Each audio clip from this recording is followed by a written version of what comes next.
All right, y'all. Hello, Parser people. So, today we have something a little different.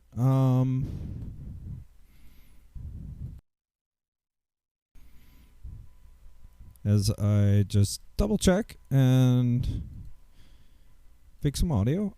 Today we have something kind of different. This is like pure nostalgia stream for me. Nostalgia. Okay. Yeah, so it's a pure nostalgia stream for me. This is gonna be Nethergate Resurrection, which is the slight update to Nethergate, which is a Spiderweb software game. Spiderweb software still makes, actually, a bunch of very old style RPGs. At some point, I'm pretty sure that he said that it was just games with too many words in them. And when I say he, it's Jeff Vogel, the main developer for Spiderweb software. It is mostly, from what I understand, mostly his work. And I have always loved Spiderweb Software's games. I have most always loved them because they usually, can't speak for the most recent games, but historically had gigantic demos. I take that back. The first Spiderweb Software game I played was Exile 3, which was, I think, their fourth game? I think there was something before Exile. And Exile eventually became Avernum, which updated things a bit, but it still was a party-based, tile-based RPG, computer RPG. So, like, in the same vein as, like, Ultima or, Wizardry, Might and Magic, like those kind of games. What's really, really neat about Nethergate was their first game that got out of 2D pixel tiles and went to 3D. Nethergate also was, I think, the first of their RPGs that wasn't explicitly in like a pure fantasy setting. This is in a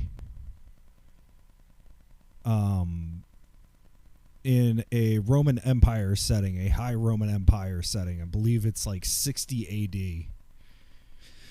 AD. And it's got the setting of when Rome was conquering the British Isles. Well, what became the British Isles.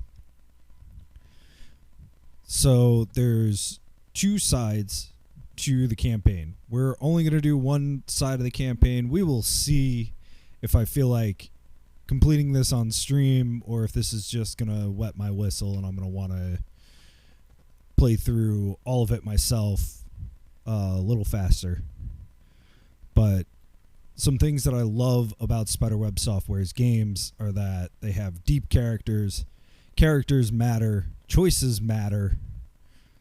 You can be a complete like murder hobo in your playstyle and go off and just completely like raise towns. And then, oh, hey, did you want a quest there? Like, there's no, at least in my experience, there was never any bounds to what you were allowed to do. It's not like, and I feel like I always like knock on Skyrim when I'm streaming and I have like at least 40 hours in Skyrim. Like, no shade.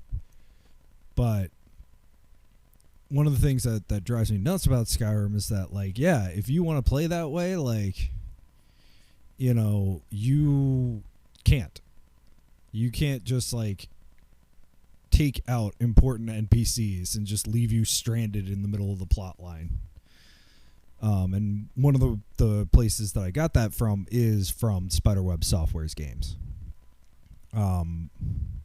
So all that being said, let's get this game started. It's a weird one. I'm gonna play with some sounds just to get the levels right. There isn't much music in this, so I might still have our regular Text Adventure Tuesday playlist, which is, again, a modification of Valdevia's Twitch-friendly instrumental music. I just would prefer music when I'm playing. But, alright, let's get this game started. So, I'm going to switch. So, it's a little janky. It is an older game. So, we will see what all I need to do to make things work. Let's get Nethergate going.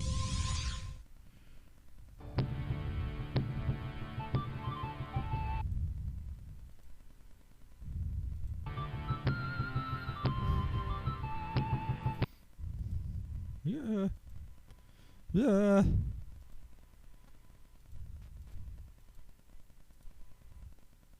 I'm just trying to make things work.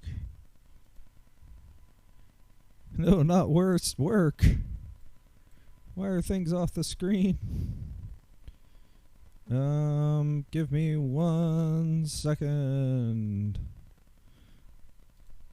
I have to close that. I have to reopen it. So I really prefer to have,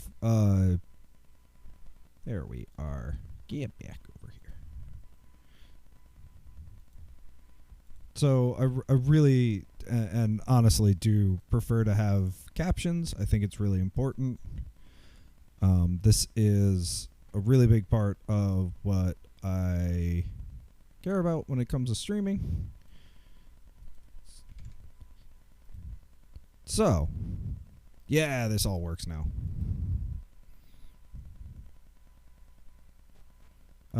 Okay. So, all right. So this is what we come into after the splash screen of Nethergate, and there's a lot here that, you know, eventually becomes, you know, what I would say is like really critical to the middle kind of what's the word I'm looking for, Spiderweb software style,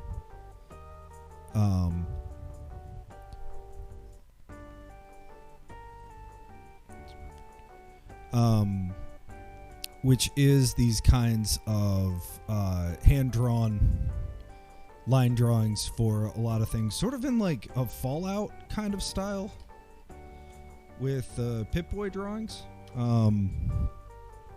And that to me is like really, really valuable, really, really important to it all. Some of the other stuff that pops up is just these, like, I would almost even call it like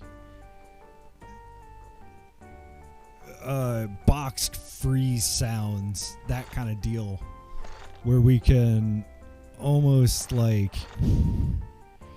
you can almost pick them out. Like, you know, I've heard these freeze sounds in other very not inexpensive, but like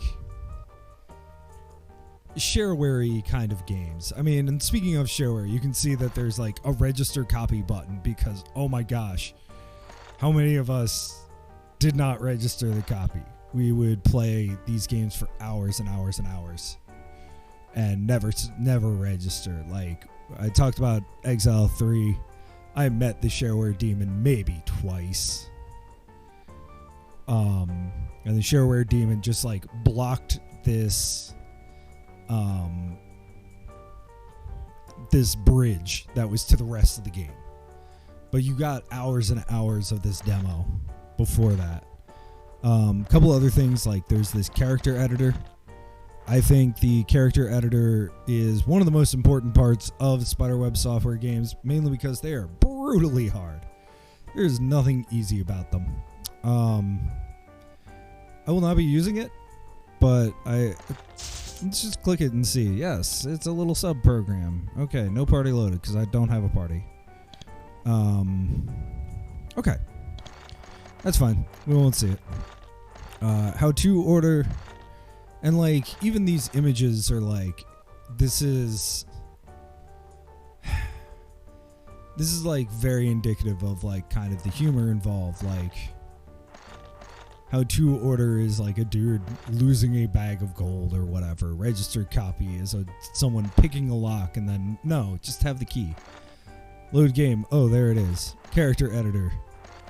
You know, you're all beaten down. Now you're great. New game.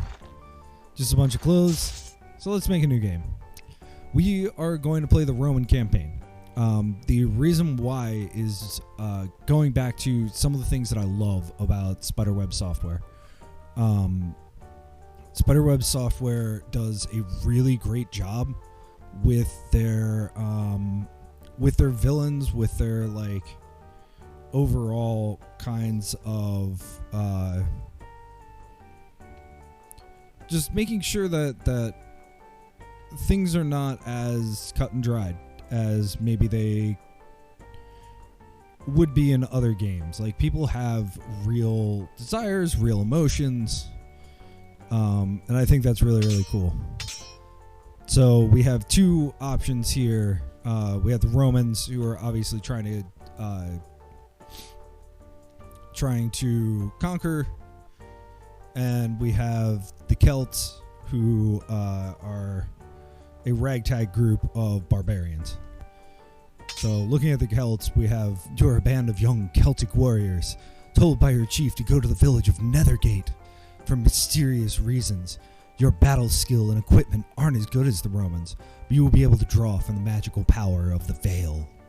So the Celts have magical powers. They have a lot deeper magic trees. That's also why I kind of want to play as the Romans, because it's a little bit simpler combat. So we have the Romans. We're going to be the Romans. You're a small band of Roman soldiers sent to Shadowvale to complete a mysterious mission. Being Romans, your military training and weapon skills are first rate, but you will have great difficulty drawing from the magical energies of the Veil. So magical stuff is going to be limited, but we have better weapons.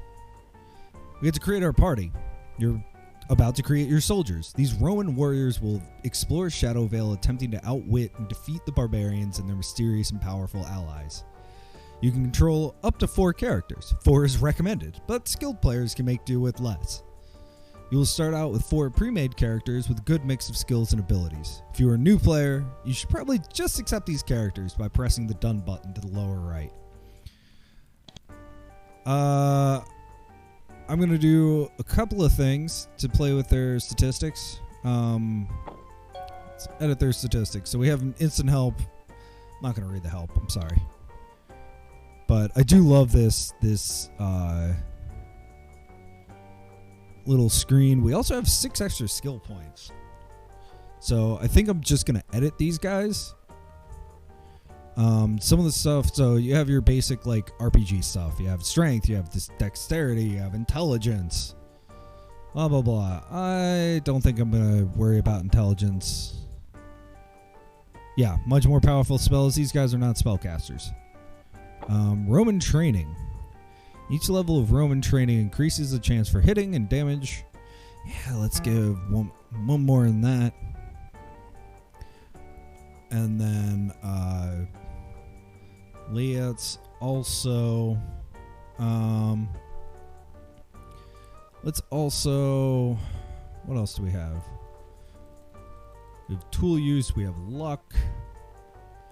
Nah. This guy is obviously just a bruiser. So that's really like the way that I've always done this is like, all right, have one warrior, have one spellcaster, have one, whatever's out there. So let's make his armor use better. Yeah. More of your armor protects you. I'll take that. And then I have 2 more skill points to burn.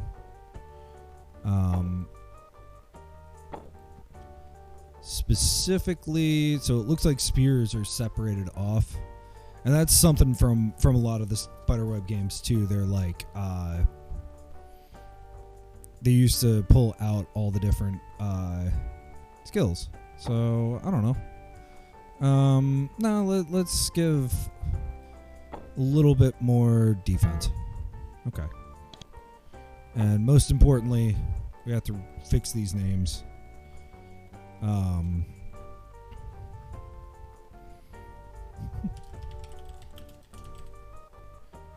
sorry, I'm not super thoughtful on this. So we have Fighting Man, and then all these, wildly different avatars. So it looks like we can't. So that's actually kind of unusual for Spiderweb games. Most of the time, you were able to get like female characters. I wonder if that's because this is the Roman campaign. But yeah, that looks like a good Fighting Man. The best spearman available, though not very good with swords. Excellent. Let's fix his name.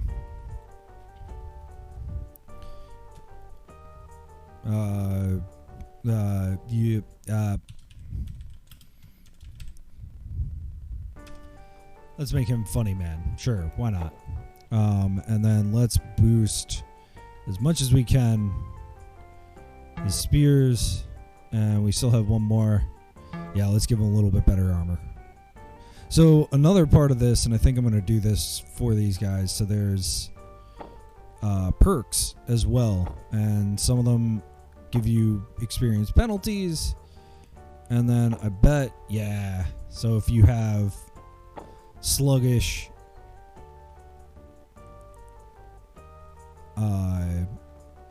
frail, stumbling feet, rational mind, yeah, let's cut off this guy's ability to use character traits. There's also useful skills, special items, poem, abilities. Okay, nothing cool. But he's got that. Neat. Yeah, I like that.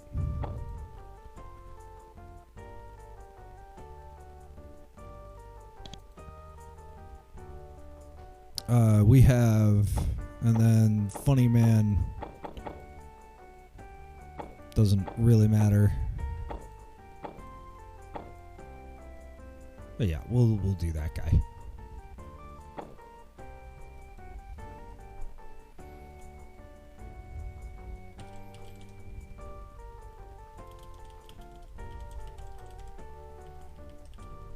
Call this man Throw Me Something. He's an excellent javelineer, and reasonably skilled, though not great with other weapons. So actually, let's pop down that and make him very good at javelins. Still have 2. Let's make him hard to hit.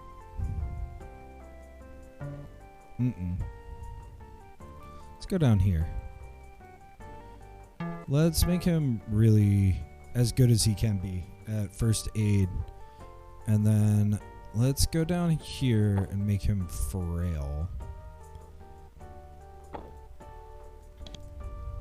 And then we have... Oh no.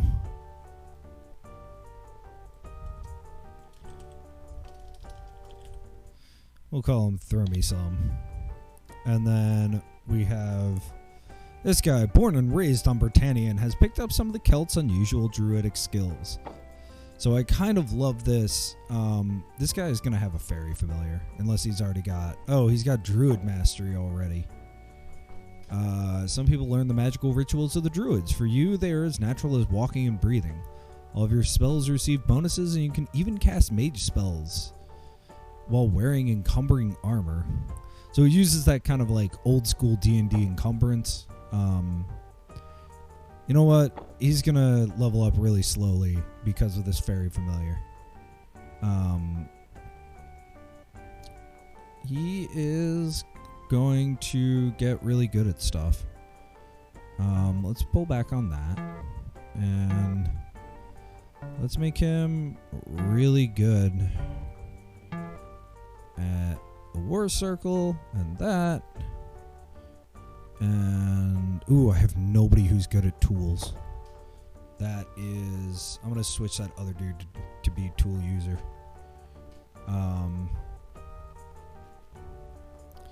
And yeah, since he can do that, he will do that. Really quickly, we don't need this guy to have that, but we do need him to be good at tools. Excellent. Maybe even pull back on that. Nope. Okay. We're good. We're good. And new name. He's our resident hippie. I think we are going to stick with normal. The place is the farthest reach of the Roman Empire, on the border between order and chaos. You are deep in the wilds of the island of Britannia, which have only been touched by the civilizing hand of Rome. The time is the reign of Nero, the most recent in a series of mad or ineffectual emperors. It is a time of rebellion, even now, a rebel tribe led by a queen named Boudica are ravaging the lands to the east. You were a small band of warriors, marching in your century of soldiers towards the rebellion, hoping to slow down the slaughter of Roman citizens. You were eager to help put down the barbarian rabble, but you never get there. One night, in the middle of your relaxing 4 hours of sleep after the day's march, you were shaken awake. It takes a while, but you manage to lurch towards consciousness. It's your Optio, the second in command in your century. You were taken to see the Centurion, where you were given new, highly unusual orders. 4 days of even harder marching later, you arrive at Shadow Valley Fort. At least, that's what you've been told it's called. You've never heard of it. You've never noticed it on any of the maps you've seen. In fact, nobody you know has ever mentioned it at all. It's in the land of the Brigantes tribe, a tribe loyal to Rome and as peaceful as any in these parts. You have no idea why you were brought here. It's well after dark when you finally arrive. Guards come out quickly and bring you inside. You're shown to your quarters, a small, comfortable building with 4 beds. During the time spent being guided here, not one word was said about the reason for it. Your rank is low, and you can see little reason other than general competency why you have been singled out. Before the guard returns to his post, he says, "Welcome to Shadow Valley Fort. Tomorrow, you can speak with Commander Vibius. He will explain why you're here. Good night." That wasn't very helpful. Perhaps tomorrow, things will be made clear. Arrival. Forget not, Roman, that it is your special genius to rule the people, to impose the ways of peace, to spare the defeated, and to crush those proud men who will not submit. That's from the Aeneid, which I've actually translated a large portion of in various Latin classes over far too many years, taking a dead language. Hey, we've got instant help. Oh, cool, there's background noise. Nice. So we're going to roll with this. I am not going to read the help. I'm just not.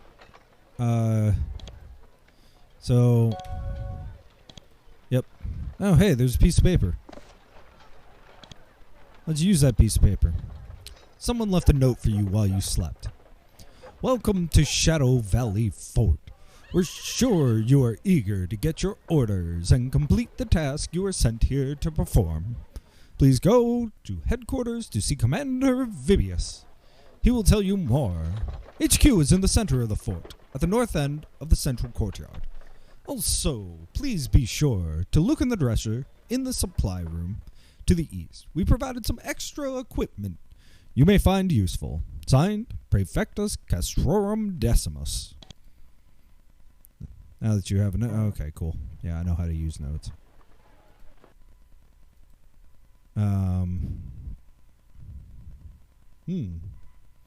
Interesting. So yeah, that's it. In the background, we're going to go back to some music.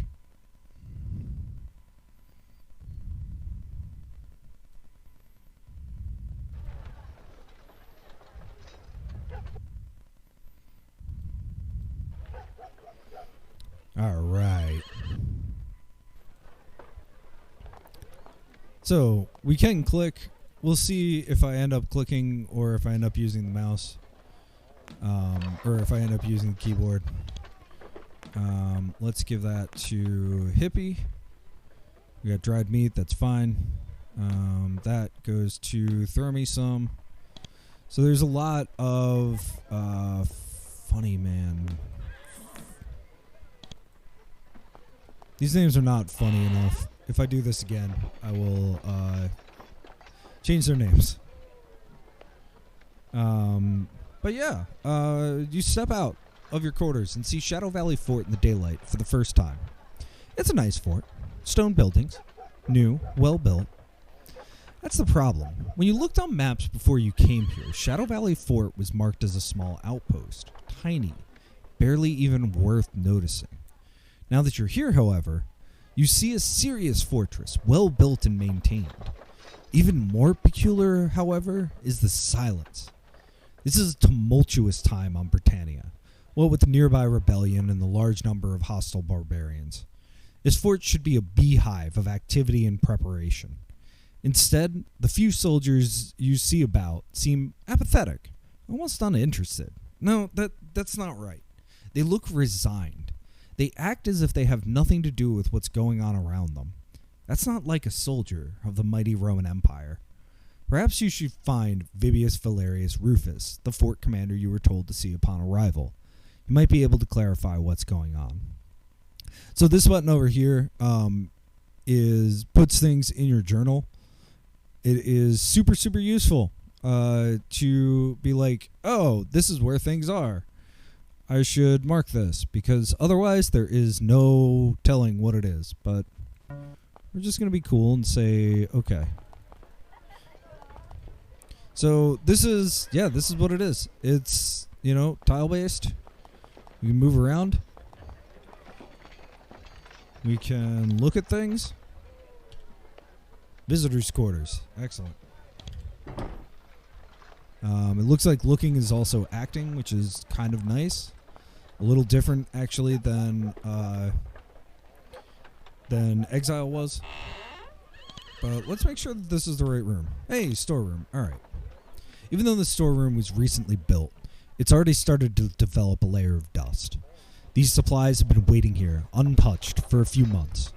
You can't be sure if they were left here for you, but it's unlikely anyone would mind, or even notice, if you took a few things for yourself. There might be something useful inside the boxes, too. So, let's look. P. Hey, alright. Let's give the dirty hippie a first aid kit. Let's give him some apples, too. Let's look in here. Hey, there's some dried meat. Let's give him some dried meat. Let's give him some apples. First aid kit should be good. Alright, what kind of stuff do we have? We'll give our lead guy, fighting man, some candles. Hey, he's not wearing any shoes. Let's give him some boots. And this guy gets even more javelins because he will run out of them. Awesome. Let's see what's in here. Ooh, herbs. Alright, hippie. You got some herbs. Ooh, and a superior longsword. Not just an iron short sword. So you've got kind of this like ragdoll kind of guy you can add stuff to. There is absolutely a bunch of stats involved.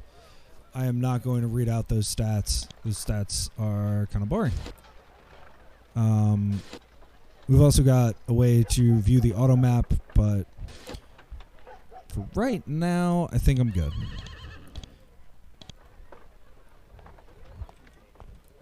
So, like, one of the things about this game that was kind of criticized at the time, especially among, like, fans, was that,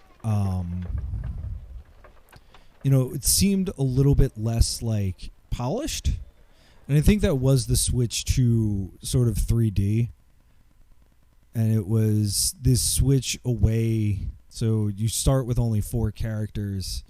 In the Exile series, you started with 6. And this was the beginning. Jeff Vogel writes pretty prolifically about game design and how he thinks about game design and things like that. It is absolutely worth looking up his writing. He does get a little old man yells at cloud. But in general, I don't think he's terribly wrong, which is kind of interesting. He's written a lot about, like, why the indie game scene is, like, perpetually in trouble.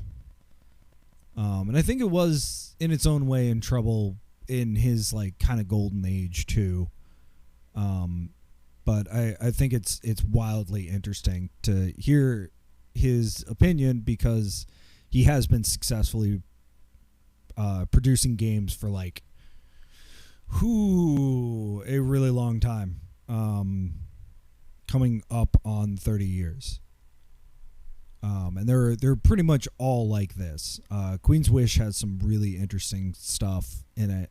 I've not played Queen's Wish. I kind of want to catch up, which is why I'm like, all right, let me pick up Nethergate. So these barracks are all set up in furnace. The beds are ready. All this barracks needs is the soldiers to fill it. It doesn't look like anyone has been stationed here yet. Everything is new and dusty.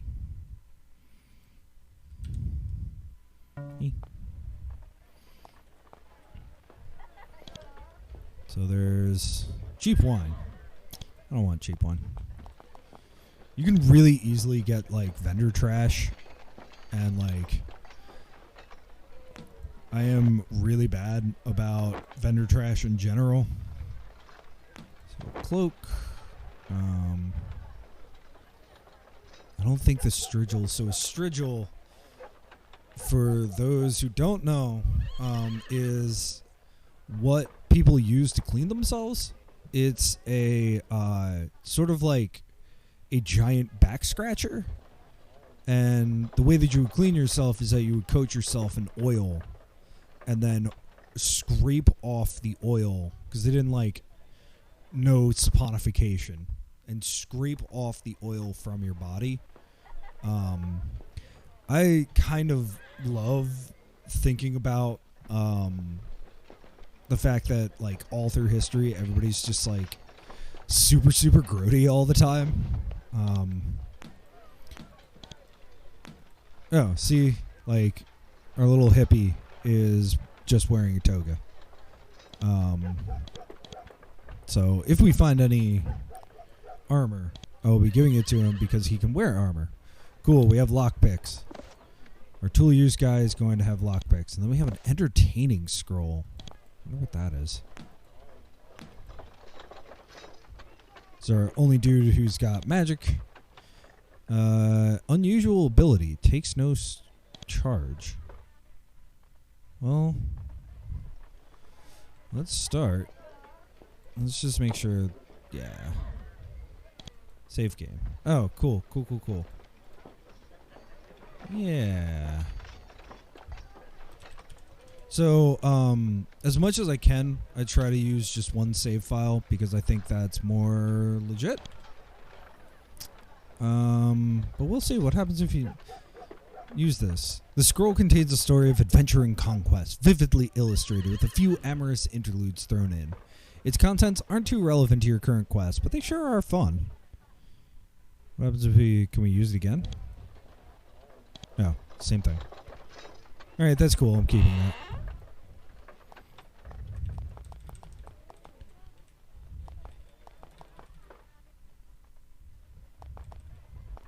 So we have a dude. Let's talk to him. Hey, I'm now talking to somebody. This Roman soldier has his armor spit polished to the point where it practically glows, and he walks with a pride and bearing which is unusual for a lowly principa. My name is Appius. I am the signifier for my century. That explains his proud bearing. The signifier bears the standard of his century. It's both a great honor and a solemn responsibility. If the revolt comes here, believe me, I am ready to die for the glory of Rome. What are your duties here? Oh, the normal soldier things. Plus, he adds modestly, I bear the standard for my century. Tell me about your standard. There are 3 sentries stationed at this fort, about 300 men in all. That's an unusually small number for a fort this size. I bear the standard for my century. It's our emblem, and I make sure that no matter what, we do not lose it. He grins. I am also in charge of the burial club, so that makes me a person you should get to know. What's the burial club? Yeah, when you die, you don't just want your meat to be left out for the wolves and wild dogs, do you? That's what a burial club is for. You pay me a mere 50 coins, and when you die, we make sure that you get a dignified burial, befitting a Roman. If you ever want to join, just let me know. I only have 115 gold. Maybe I'll join later. Fair enough. Some people prefer to be eaten by wild dogs or thrown on a scrap heap. Your choice, not my job to judge. Anything else you'd want to know? Have you heard anything about the revolt? Boudicca's revolt? That's not what I said. Captioning app. We hear things, but no fighting has reached us yet. I don't know much about it. Others would, though. Who should I talk to? Just ask around. There's a lot of people here, and after you've helped the commander out a few times, talk to people again.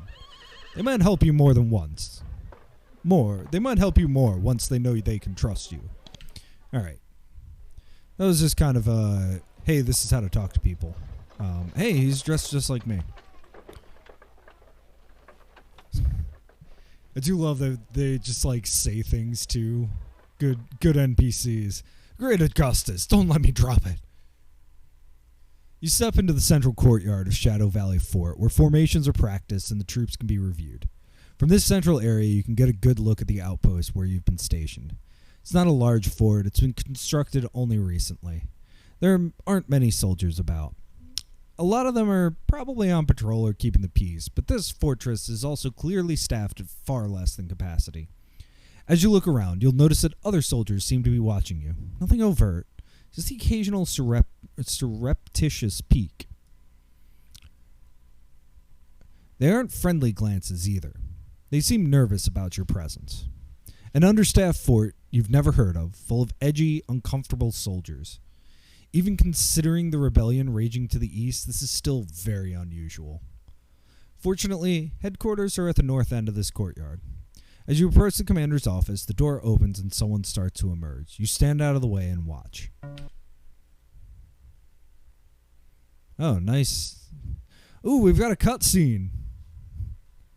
The person limping out of the commander's office was a Roman scout, probably reporting back from a reconnaissance mission. The muddy stains on his armor and cloak tell you that much. However, this isn't what gets your attention. What you notice are the fresh marks on his armor. There are scratches from barely deflected weapon blows, not too odd, but there are also what look like claw marks on his legs and scorch marks on his chest and arms as if he was blasted by bursts of flame. The scout looks like he has barely escaped a very unusual ambush. He turns, looks you over, and smirks, as if daring you to ask what happens to him. What happened to you? The scout laughs. Shadow Vale happened. We're all suffering through it. Go see the commander. You'll bear your marks soon enough. He decides that he's been sufficiently unhelpful and heads to the smithy to get his gear repaired. And, I think this is the kind of stuff that's, really, really valuable and really useful in Spiderweb's games, is that, he does a great job of introducing the world and oh, okay, you can always come back here to do various things. What is this? Read the sign, Shadow Valley Fort Headquarters. Excellent. Really want spears for my spear dude? The horrors. Shudder. Let's talk to this dude.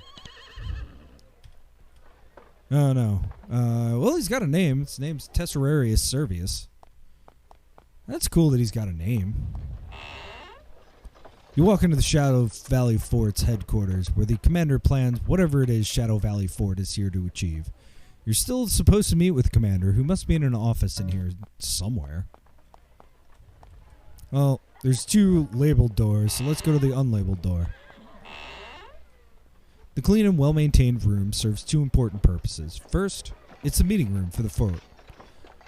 On this long, polished table, all the fort's actions are determined and meticulously planned out. Second, this chamber is where the standards for the 3 centuries in the fort are kept. Each standard is the emblem for the soldiers it represents, and losing it brings great dishonor. Can we steal? Can we steal them? No, we can't. You enter the office of Vibius Valerius Rufus. The command. Oh, I thought the labeled doors were going to do it, but all right, fine. The commander of Shadow Valley Fort. As you enter, he stands to receive your salute. Greetings, he says. Glad that you finally managed to roll out of bed and grace me with your presence. He sits back down at his desk. Please enter, so that we may speak.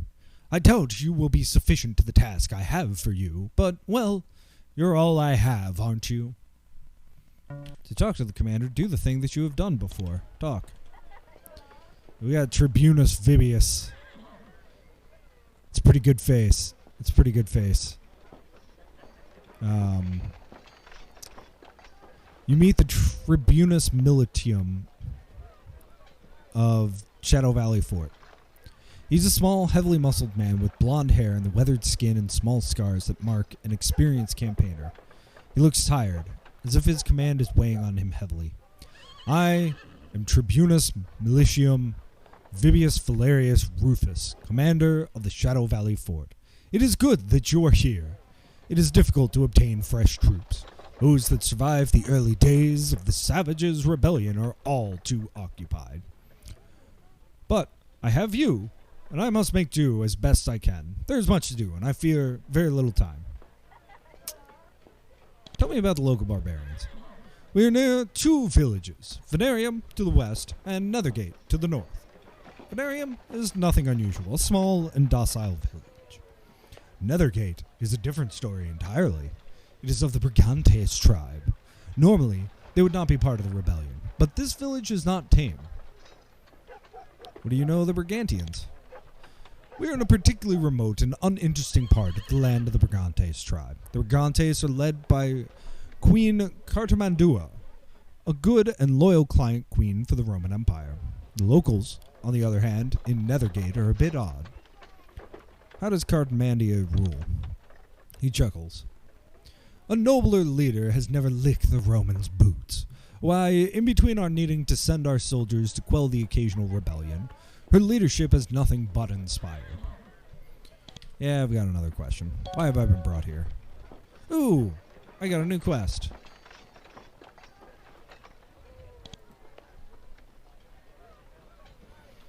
Ah, yes, your mission. The reason I asked that you be sent here.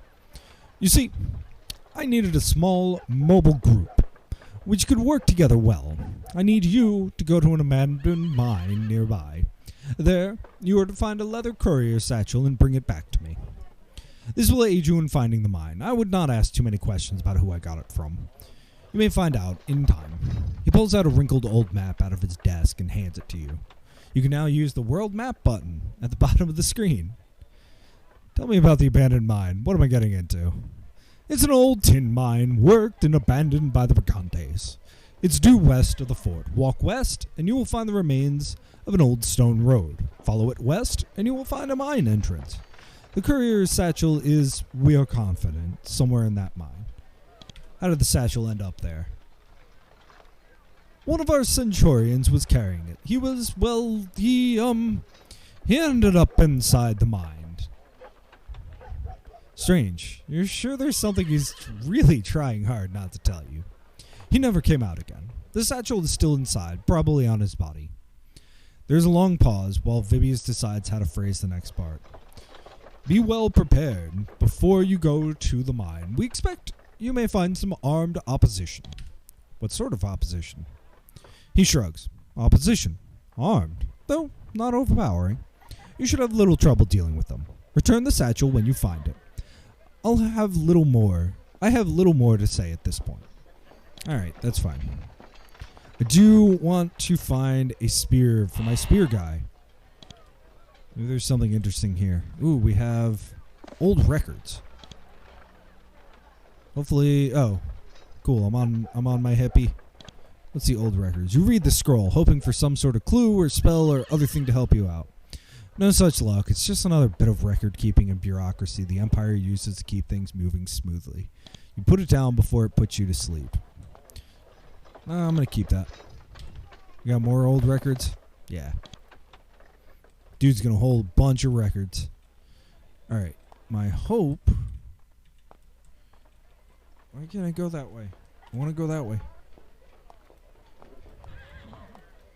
My hope is that one of these is a storeroom. Odd. This sign has been painted over. Looking closer, though, you can make out the name Appius Arnensis. No one here, but there's a desk. Let's go through the desk. We have some papyrus sheets. Just some paper. Alright. No, I didn't read the sign. What's the sign say? Praefectus Castrorum Decimus Didius Fulvus.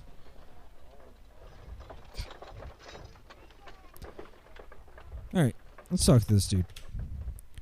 Decimus Fulvus. You meet the Praefectus Castrorum, the camp organizer. He's a young man in his mid-20s, surprisingly young for such an important post. His eyes are bright, though, and he seems perfectly calm, organized, and competent. My name is Decimus Didius Fulvus. Welcome to my office. Be sure to let me know if I can assist you. He seems pleased that you're here, although he carefully watches your every reaction. What are your duties? I make sure we have enough food and weapons, that holes in the wall are patched, that nothing burns down, that sort of thing. The important dull details, little that concerns you. However, I also collect information in addition to my other duties. I can give you valuable help for missions the commander gives you. Hey, what help can you provide now? Ah, yes, your mission, why you are here. First, you should go see Commander Vibius in the large office to the east. He'll send you to a mine to the west of this fort, where you're to find a satchel that was just carried by one of our soldiers. Just some advice. The soldier actually carried the satchel into the mine. Try to look for signs of his passing. They may lead you to it. What should I do with the satchel? When you find the satchel, take it to Vibius. He needs it to see it as soon as possible. Alright. It wasn't as helpful as I expected it to be. Oh, that's why. I was like, why are my numpad keys not working? 'Cause my num lock was off. Alright. Let's give my dude more things to throw. This guy, okay, he does have some weapons. He's also got an energy draft? Okay. Oh, great. Let's see. I think. Yeah. Clang, clang. We have Brennus. In a typical efficient Roman fashion, this soldier is hard at work as the fort blacksmith. Above the waist, he's stripped. Below the waist, he's still in battle dress, ready for an attack. He's bathed in sweat and busily hammering away at the spearhead. He doesn't break the rhythm of his work while he answers you. Clang, clang, Brennus. Clang, clang, tap, tap, clang. Do you have any blades for sale? Dr. Quintus. Clang. The quartermaster. Dink, dink, dink, clang. What sort of weapon are you working on? Holds up the red-hot spearhead with a pair of tongs, inspects it, frowns, and starts pounding on it again. What are you doing? You're clearly an unwelcome distraction. I'm hammering. Clang, clang. On this weapon. Why are you hammering? Okay. Well, I'm done. This guy's not telling us anything. But if there is a quartermaster, I want to find him. Nope. I do want to find the quartermaster, because a quartermaster might give me a dang spear. Nope. Leaving this door alone. So, sort of like in, I'm going to reference Skyrim a lot because I think a lot of people have played that. Sort of like in Skyrim, like, if you do crimes, people get mad. Unfortunately, this is a pretty simple game, so people get mad just means that they attack you. So you can make them mad.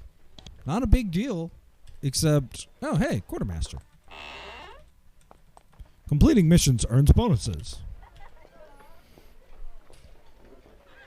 Many people hold power in a Roman fortress in various degrees, but the quartermaster is the master of his own vital domain.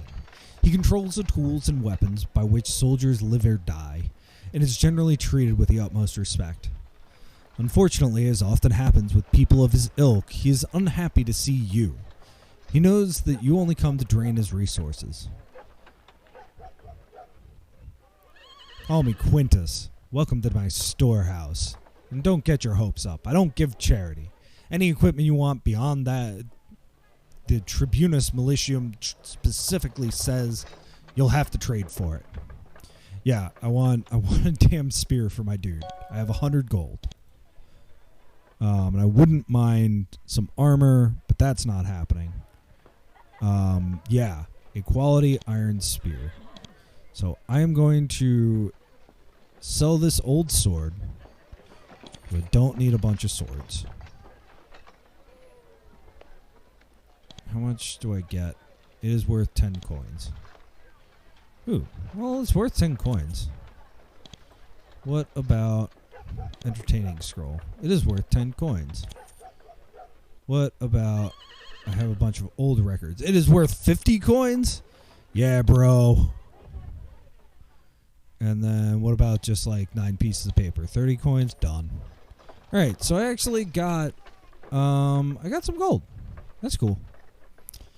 I do want this quality iron spear.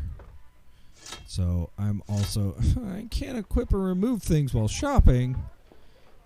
I'm definitely buying this quality iron spear. Alright, we'll come back. Switch that out, get some more money.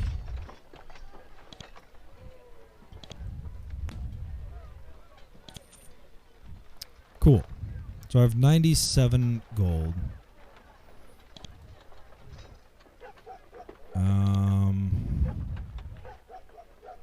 Oh, that's what the gold is. 3. So I can check it. It's worth 10 coins. He's going to give me 3 for it. That's fine. I'll take 3. Because 100 gold means I can get some poor chainmail for this guy. Yeah, I'm not going to get much else. Let's do, yeah, poor chainmail. And I mean, it blocks 20% of damage. It's just kind of crappy. Yeah, it's probably more encumbering. So let's switch that out and get what we can for this robe. Nothing. Okay, cool. All right. I don't need to talk to him. Let's go on a journey. No handouts. All right. As you leave Shadow Valley Fort to begin your first mission, an hour into the stream, you feel the guard's eyes upon you, silently tracking you as you walk towards the gate. You lock eyes with them briefly, and you see mute mistrust, tinged with a tiny bit of hope. Okay. And we are now in the overworld. So check this out. So we have an auto map. Yep, we do. Do we have... Yeah, we have the Shadow Vale map. So we're going to go west to this old mine. And then we will probably go to all of these places. I specifically remember Venarium. Just going there. What's cool is that we can go anywhere. We're just like level 1 and we'll get rolled. So I don't really want to do that. Shadow Vale is not living up to its name. So far, everywhere, So far, everywhere you've been on this isle has been cold, murky, foggy, muddy, or wet. Shadowvale, on the other hand, is nothing but lovely and pleasant. The sun is bright and shining. It's warm. There's not a cloud in the sky. Bright birds soar overhead, and your noses are overwhelmed by the scent of wildflowers and leafy trees. The light almost makes things seem to sparkle. Yet, while this area is both beautiful and relaxing, something seems wrong about it. Somehow, the outdoors here seems more like a painting than reality. You almost suspect that if you extended your finger and scratched the air, you would scrape aside the glowing patina and reveal rain underneath. The feeling only lasts for a moment, though. Soon, the beauty of your surroundings reasserts itself. You continue to march west, resigned, willing or not, to enjoy this lovely day.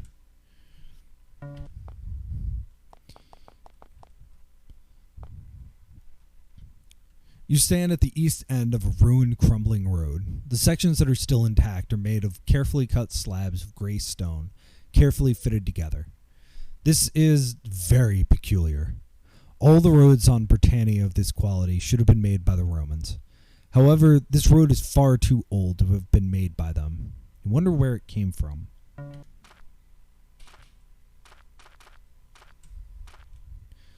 So, one of the things that I remember from the Exile series is that I think Exile 1 and maybe Exile 2, I want to say you're the bad guys in those. Like, they're in Exile, there's the Empire, and they send people to Exile, which is an underground area. The big thing with that is that there's another species of people living there. They're the Va'nati. And they're like little gray aliens. And they trap people or trap souls in crystals. And in Exile 3, you were explicitly exiles, or Avernum 3, you were explicitly exiles, like, rebelling against the Empire. I think in Exile 1 and 2, you at least start out as Empire. So another big thing with these is that, like, if there's something weird, because the, like, tile set is so limited, you can really easily be like, huh, that's weird looking. This is a small, murky pool of water, a sour fen, seemingly provided by nature to relieve any possible shortage of mosquitoes in this area. You can almost feel the bugs crawling under your armor as you approach. Standing by the water, you see a withered, bent-over old woman, leaning heavily on a wooden staff. She makes every woman you've ever seen look young and sprightly in comparison. Her face has fused into one enormous wrinkle. When she hears you, she peers in your direction with milky eyes and waves. She seems to be motioning for you to approach. Hell yeah, you approach. Like, what? You approach to within 20 feet of the hag, and she motions for you to stop. That is close enough, she says. You are too trusting, too beholden to appearances. That will serve you ill in Shadowvale. She begins to speak. You struggle to hear her soft, creaky voice. You come from a corrupt land with vicious, bloodthirsty leaders, but even the charnel house that is Rome now and to be will not prepare you for Shadowvale. We can help you. Without us, you have little chance of defeating the horrible threats that lie ahead. Look for the caverns of the crones. There we will wait, and there we will help you. Now, I must return. You ask how she can manage to get anywhere, being so old and frail and all. And she laughs. Oh, how kind. But worry not. To travel is not difficult for me. I was never really here, after all. She adds, we are waiting for you. Don't disappoint us. And having said that, what it looks like is her disappearing into thin air. That's impossible, of course. She must have just slipped away somehow. So where are the crones? Not that far. Looks like really the next thing to check out. All right. Nice. Do you have anything to look at? No, not really. Oh, we have wolves. We're going to have combat? No, I escaped combat. We have plenty of combat coming. I'm not too worried about it. You are near the entrance to an abandoned mine. Britannia has many mines which produce lead, tin, and other valuable metals for trade with the Roman Empire. This mine, however, is out of business. The ground nearby is littered with rusty tools, broken pick handles, and piles of dirt, stones, and ore. The remnants of the operation are dusty and overgrown. Nobody has worked here for years. However, there is evidence that while the mine is unused, it clearly isn't unoccupied. Scattered amongst the old equipment are piles of much newer leavings, bones, scraps of fur, and piles of droppings. You also find the tracks of several pairs of feet, all of them human and wearing heavy boots. You examine them carefully and guess that some Roman soldiers came here recently. The entrance to the mine is dark and quiet. If anything is living there, they're a good distance inside. The only way to find out for sure who's here is to walk in.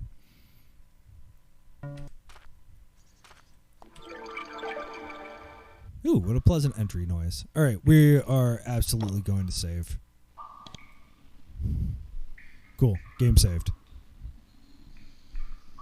We've got some great, hey, you're in a mine sounds. Let's search for things. Inventory. Who doesn't have food? Everybody's got some food. So we will just give food all around. Oh, cool. Weird meat. Let's give our hippie weird meat. A pick. Is that a weapon? Is that a better weapon? No, it's an object. I am just going to drop that. What do we have around? We have a cloak. You can wear a cloak. Great. We have shoes. Always good. We have rocks. That's great. Just cave floor. Oh, we have a body. That's good. Though the decomposition and the rats have been taking their turns with this body, there's still enough left of it to tell it was a Roman soldier, brutally slain, stripped, and laid here. Another terrible crime against a fellow soldier and the Empire. Whoever is responsible hiding in this underground labyrinth, they must be brought to justice.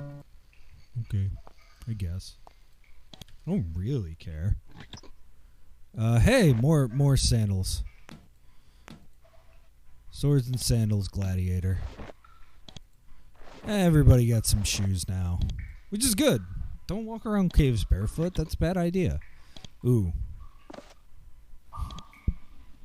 If you ever needed to be told that lights actually matter in a game. A few of the miners once made themselves a chilly subterranean home in these caves. Some of their furniture is still here, moldy and smelling of mildew. Under one of the tables, you see what looks like the droppings of a large animal. Your keen warrior's instincts tell you that whatever left them is probably still around. The low growls echoing from the darkness are your first clue.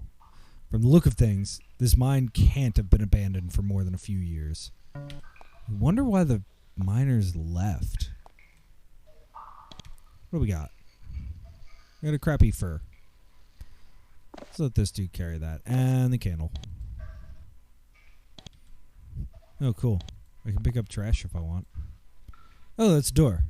I don't know if I want to go that way. I think I want to go this way. Make your way carefully down the damp, slippery steps, fully aware that one misstep could mean a broken leg or worse. It's dark and cold here, a marked contrast to the glorious weather outside. As you make your way forward, you listen carefully, trying to find a clue who lives in here. Before long, you start to hear something besides dripping water and squeaking rats. There are voices ahead. You can't make out what they're saying, so you inch closer. Now you can start to hear distinct words, but they're still unintelligible to you. It's a harsh, guttural language, unlike any you've ever heard. You check to make sure your swords are still at the ready. There's danger ahead. You'd bet on it. I'm scared. I want to explore this way. Oh gosh, I can't see. There we go. Does this help any? What do we got here? We have a hatchet, which does no damage. We have a pick. I don't know why this guy's...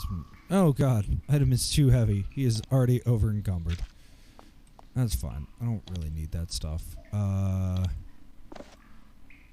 He is... Oh gosh, there's a rat. You've just lost some health. Well, I am cornered, but I think Fighting Man will do. Yes, I've just entered combat mode. So I can go this way and smack him. Oh, F is fire missile. What's combat mode? Oh, okay. That's a little weird.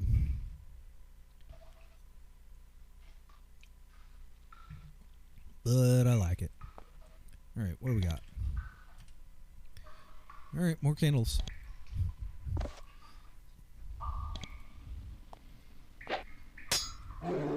Oh, nice. So I don't need to enter combat mode to deal with these guys. So that's also good to know that I can just kind of smack these guys. Ooh, we have a fine iron dagger. First aid. All right. What are you carrying that's so heavy? Oh, it's the meat. I can't even eat the meat. All right, weird meat is going there because... Oh, huh. What else are you carrying? You don't need this. You don't need that. There we go. And then, sure, carry a dagger. Actually, can this dude dual wield? No. You don't have much, you carry a dagger.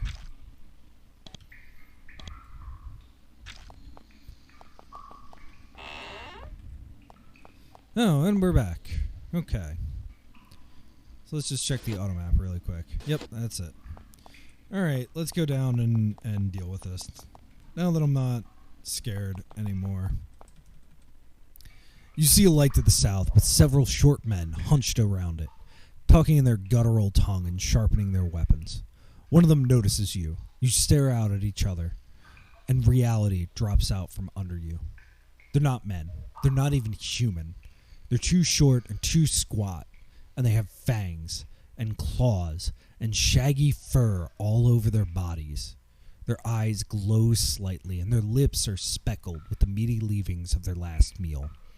You step back, confused and horrified by what you're seeing. The gods and the supernatural have always been invisible to you, acting in unseen, mysterious ways. These beings, on the other hand, are quite real and quite dangerous. On their part, although they don't look terribly fierce, they don't roar and they don't charge.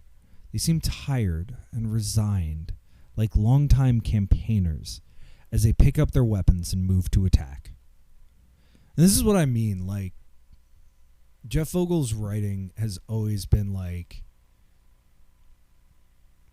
there. So in Exile 3, this is my absolute favorite part of Exile 3. It is relatively early in the campaign. You are sent to an island that is under quarantine, and the goal is to deal with the disease. And it comes out that the disease is spread by insects. And so you find lots and lots and lots and lots of cockroaches. And somewhere you end up, you draw your swords and you go and you're like, all right, we've found a huge cockroach den. And then they don't attack. And they just look at you and wiggle their little antennae. And then they start talking to you. And so that's like, that's the kind of humanization of enemies that goes through all of Jeff Vogel's stuff, all the Spiderweb software stuff. So like, yeah, coming upon the first goblins, I assume they're goblins, we'll find out. The first enemies that you come to, and he's like, yeah, these guys are just like trying to live their lives, dude. Very, very, very Spiderweb software. It is why I really, really genuinely love his writing. And it's why I consider it like a RPG like this to be a narrative game. Like, there is a story, there are branching options. There are multiple endings to, I think, all of his games. Even if there is like a general arc to it all. But okay. Let's look at this. What is it? It's a goblin. Okay. And like these sprites, I wish the sprites were a little better, but like, it is what it is. I should probably go in fighting mode. Oh god. Yep. I'm gonna go around here. So again, like this is the thing for me. Like, it also is a tactical like combat RPG. Oh, and they're easy to kill. Maybe I'll up the difficulty. Nice, nice. This is my. Oh no. So what can this hippie do? So he's got missiles. Oh, that's my like javelin guy. I should probably equip those javelins. So like what can I do here? And shoot missile, I can use ability. I can defend, cast spell. Battle rage, lance of fire. Okay. Let's try lance of fire. Let's just see what it does. Oh, and I've got a healing spell. What's battle rage? Blesses a character. Shielding. Shields a character. Hey. Alright, lance of fire. Oh, it just pops them for 20 damage. That's nice. Just pop them. Okay. Well, that's the end of that combat. Anything good? Iron dagger, crude dagger, mutton. Yeah. Let's give this dude some mutton. Oh wait, no, I didn't want the crude dagger. I wanted the dang mutton.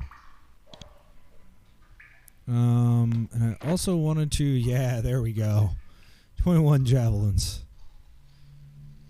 I would much rather him javelin. I gotta remember that.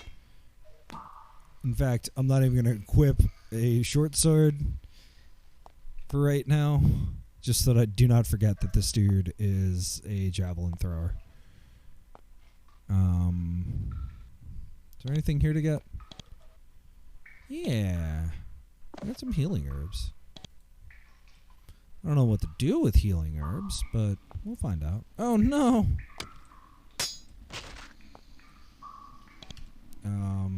Ooh, an iron cudgel. 1 to 8 damage. Yeah, that's actually better than what he's got, and I would rather him have something where I can go, that's a different character.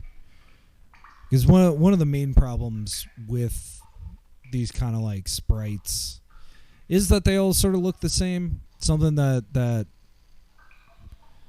I think didn't translate well until later in the series.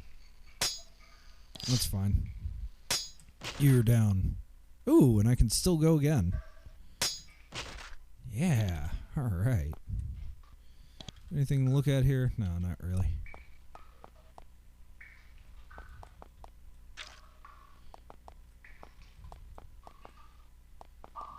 Ooh, helmet. All right, we're getting somewhere. Got a bronze helmet. We got a lamp. I don't need a mug. But I'll take a helmet. Ah! Getting attacked from behind. Let's wait. Let's wait.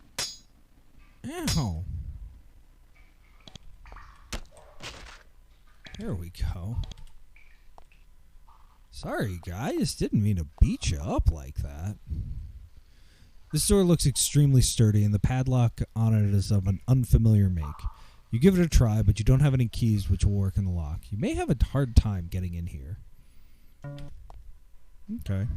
Let's try... How do I use this? Alright. Usability. I can delete him. I can change his name. I can change his graphic. Okay. I don't know what... Oh, it adds to tool use. Try to pick the lock. Oh, and the pick breaks. Ooh, skill too low. Difficulty 200. Okay. So I need to find a key. That's what that tells me. So, like, there's always benefits to this kind of, like... I would say overly... Let's, can I eat something? What does dried meat do? Oh. Keeps me from dying when I rest. Drink your healing draft.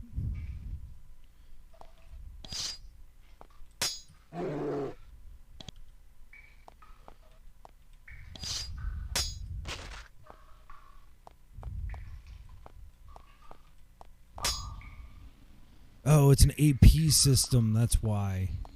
Okay. Now I remember how this game works. 1, 2, 3. Still have enough to hit him.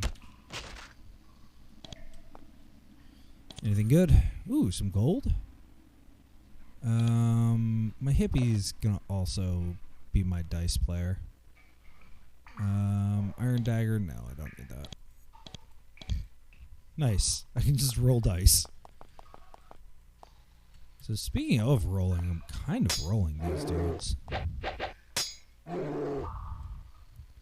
Okay, we have another of one of those doors. And now I'm getting surrounded, so... You get squished. You get squished. Let me try shooting him. Alright. No, leave the door alone.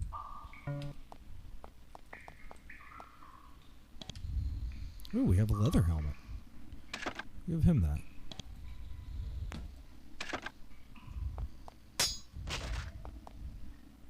Yeah. It's a weird door. I love that door noise. Yeah, this dude's all about the weird meat. The goblins clearly plan to defend their home with much more than just weapons. You trip a hidden deadfall trap, dumping a load of heavy rocks onto your heads. Oh man, I hope this doesn't go really badly.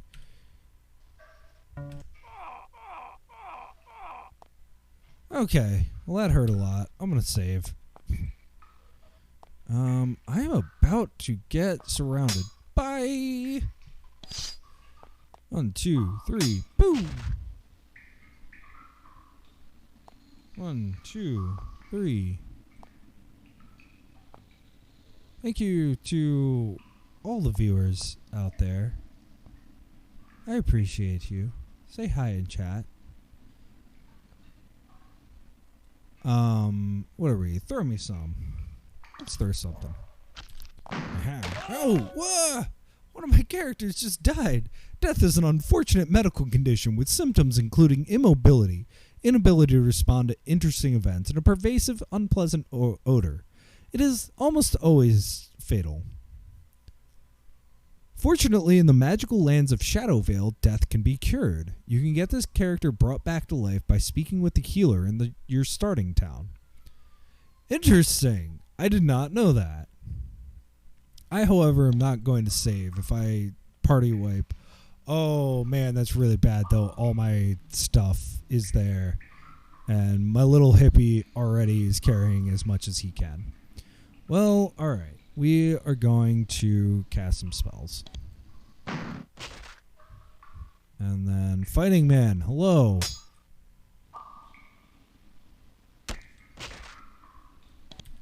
Alright, we're going to end some combat and then try to pick some things up. Alright, we have that. We have... no. Oh, that's the hippie. That's why. Okay. Let's get the lockpicks as well.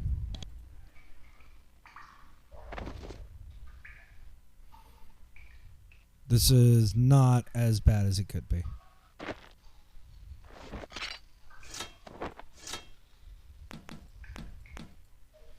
Alright, so he's maxed out. We still have other guys. Whew, okay. Well, just one guy died. We have a hammer. None of that's all that interesting. But that means that our ranged attacker is gone. You pass a pot of cold stew, made from the meat of giant rats. There's no fire pit here. The stew must have been made somewhere else and carried here. Although you're feeling a bit hungry, you decide to pass on goblin cuisine. Oh, there's a guy. Yeah. Somebody got a level. Fighting man. Fighting man got a level. So that's something that's kind of a challenge in this game. Like, your front character, especially since you don't have to enter combat to be in combat,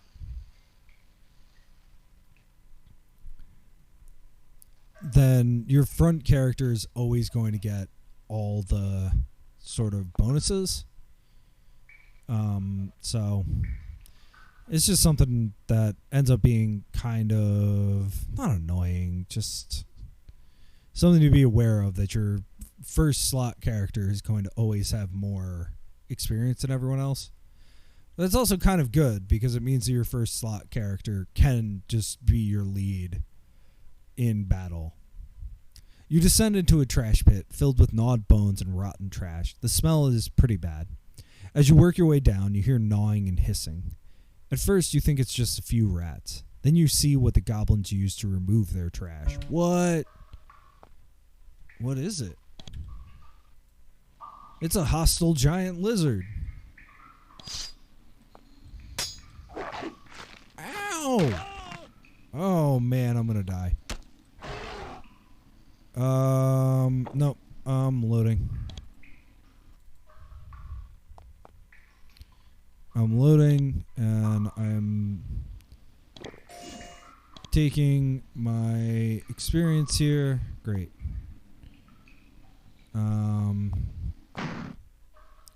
Ow.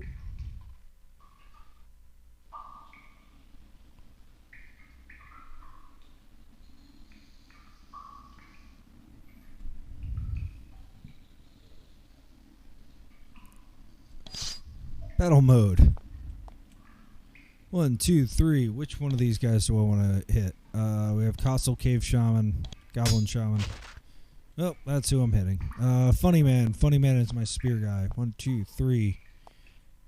Alright, he's just going to do that. Can I fire? Ooh, I can. Nice.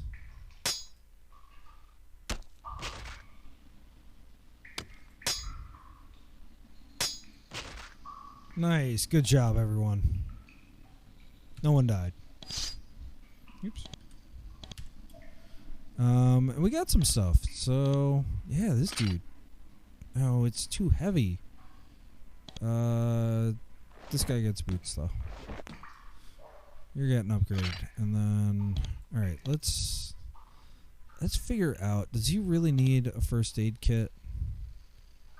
I mean, it does give him 6 more levels of first aid. Can he just use first aid? Yeah, use first aid. Oh, alright. I don't need healing levels. I can just use first aid. Let's try one more time. Let's try one more time. You use up a first aid kit. Okay. Well, alright. He doesn't need a healing draft then. He does need an energy draft. But that gives him enough where he can hold a wooden shield. No! He needs to get... Oh, gosh. Cancel. Is there anything I can get rid of for him? I guess the dice. Come on. All I want to do is give him a shield. No, he does need that.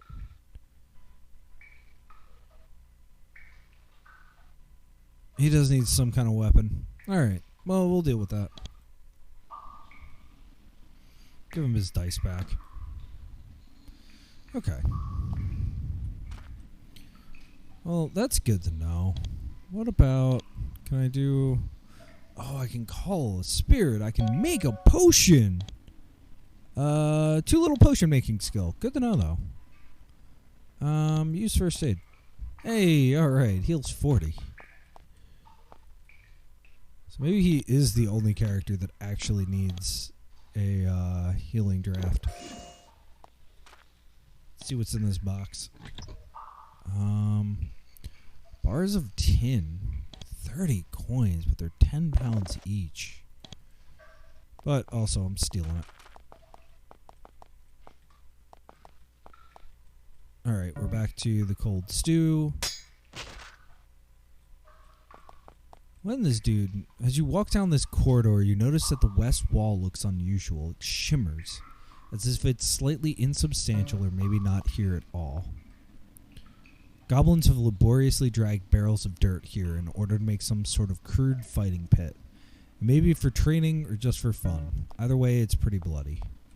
So it says the western wall. Whoa! Invisible wall! This small cavern is dominated by what looks like an anvil stone. It's a flat rock, carved and smooth for the pounding out of spearheads and such, and marred by the blows of many years of use. It's also glowing. It shines with a constant dim red light, shimmering and flowing over its surface. Looking more closely, you see that the stone is marked with tiny runes, mixed in with the old hammer marks. As you look at the stone, you hear a soft, whispering voice coming from the air around you. It says, "Help me, help me, help me." Each repetition of the phrase sounds exactly the same. It's odd, true, but no stranger than anything else you've seen recently. Touch it! Choose a character. Funny man. Oh no! When you touch the stone, the red glow suddenly leaps up your arms, searing your flesh. As the tendrils wrap around you, your tender skin sears and blisters. Ow! Mercifully, the red glow fades and you collapse. The anvil stone goes back to normal. You hear the whispering voice again. It says, "Not yet, far below. The power is below, not yet, far below. The power is below." The hell? And you see nothing unusual nearby. Great. Great. Love it. Alright, we have another extremely sturdy door. Yeah. What do we have? We have a whip. It's not actually a weapon. We have a crude cudgel.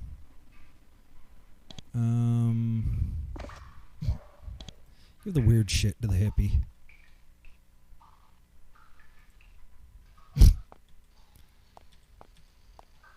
Alright, nothing here. Far below, though. Yeah. Alright, we have our trash pit.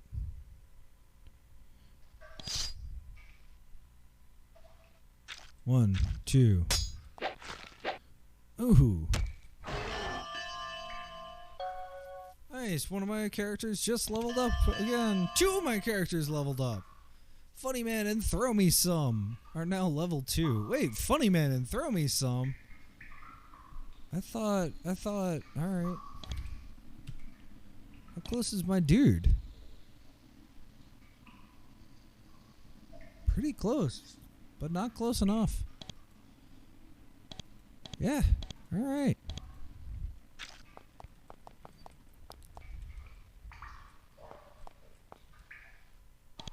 Ignore every. Ooh, a poor leather armor. Yeah, you can carry that.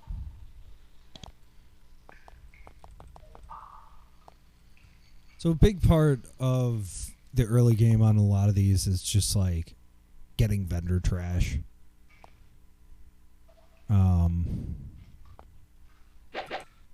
Okay, we're actually in battle.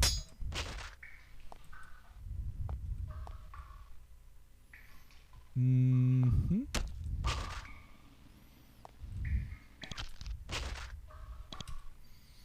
Easy enough. Let's get this dude some more lockpicks. Especially since I broke one. Don't need any of that. Let's see what's in here. We have pants. Oh my god, pants.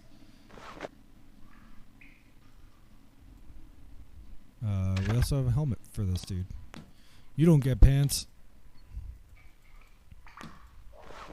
So I always kind of loved this like concept that like they just don't wear pants. I just always thought that was really funny as a kid, and now it's just like, yo, why would these people wear pants? Oh, no, still same door.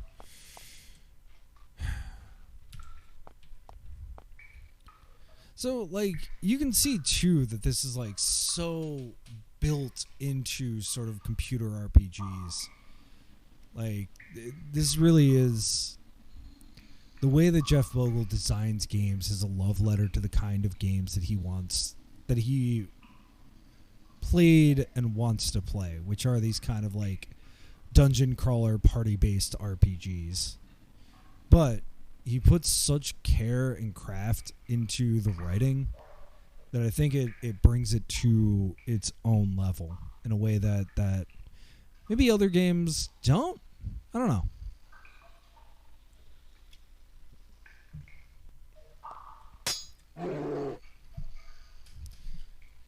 Sorry, Wolf.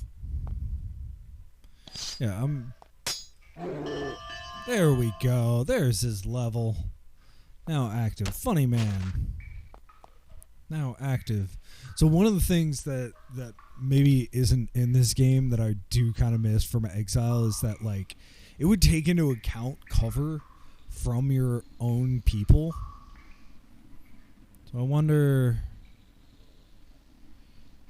Yeah, it doesn't give you percentages or anything.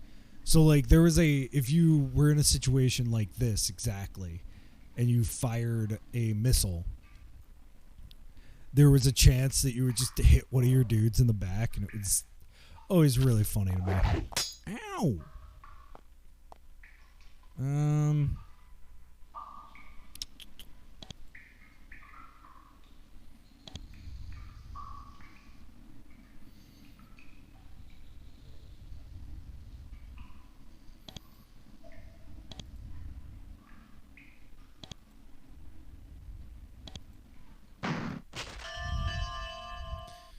Nice. All my dudes are fully leveled up to their new level. Do I have enough? Oh, I do. Okay.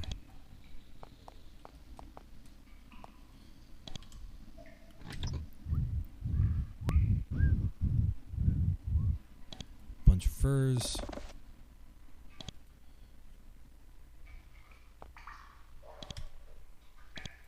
This dude's a weirdo with his meat.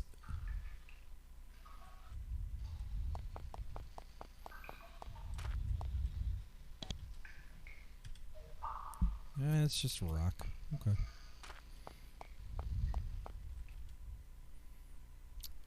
Let me use some abilities. Oh no. Oh no. There we go.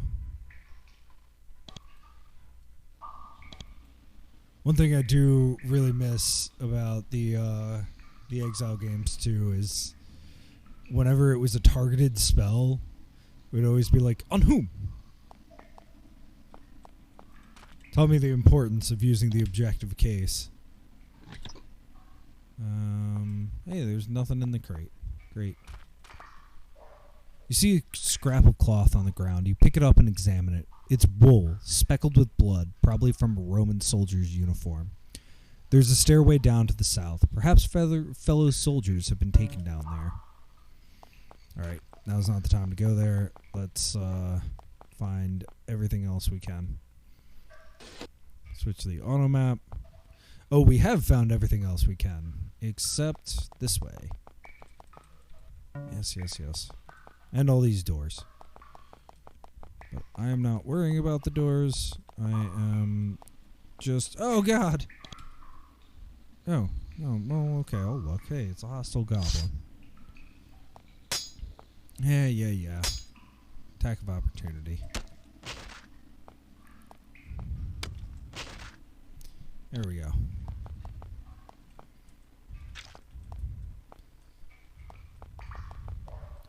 So the only thing I didn't do was go here. Okay, great.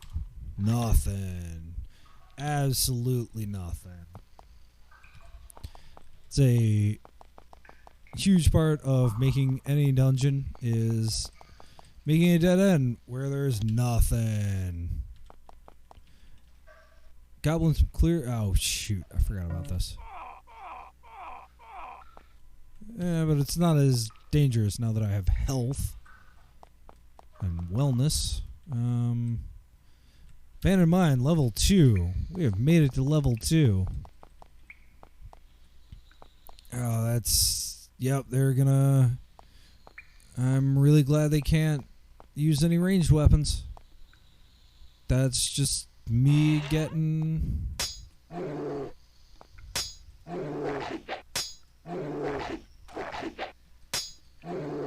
Thanks for tanking for me, dude.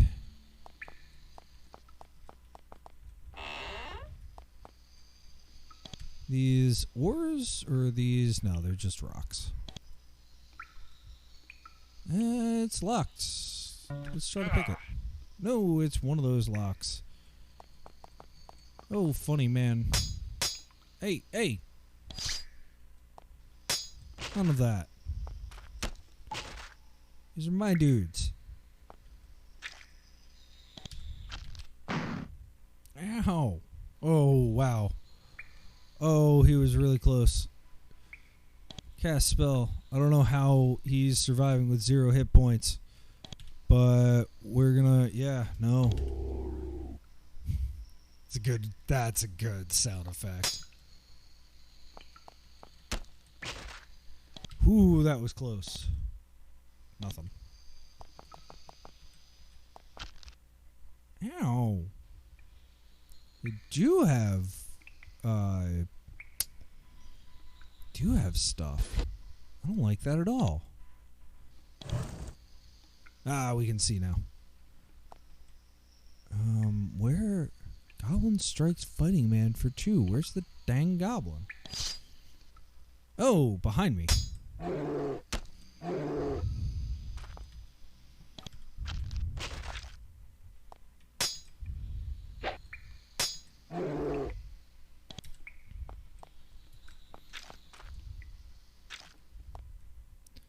So that seems to be going down to next level.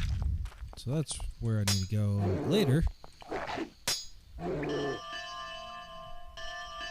Ooh, double level up. Funny man, and throw me something. Excellent, excellent. Oh dear. 3 exceptionally large and unpleasant rats were penned up in here, left with just the body of a goblin they managed to bring down. The prospect of escape and fresh meat appeals to their tiny rat brains. They charge you. Whoa! Vapor rats! Oh God!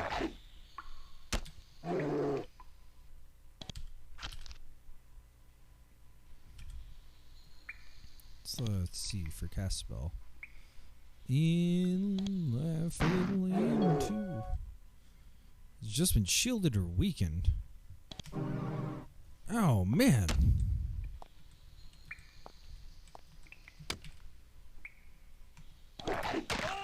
Okay, 2 of my guys died. Load a saved game.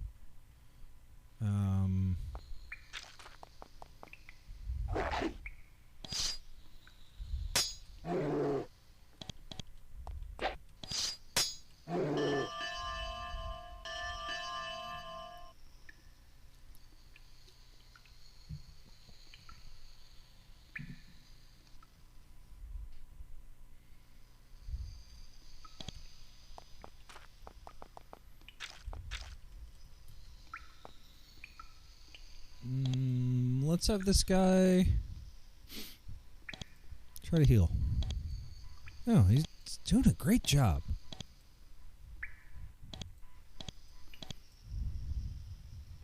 Oh, you can only use first aid on someone 3 times a day.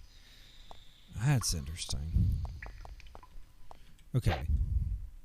Well, I definitely don't want to open that door quite yet.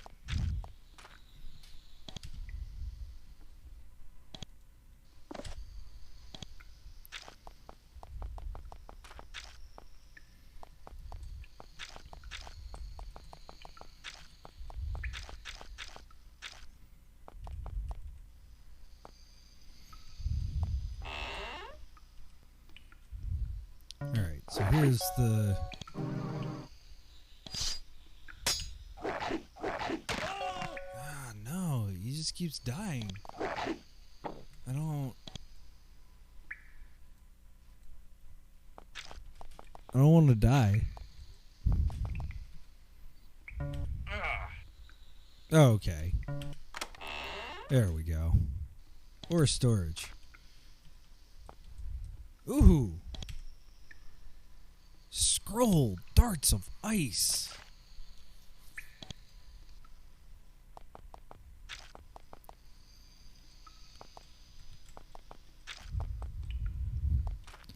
It's like, how dare you give me a room with nothing in it? Like, that's not how games are played.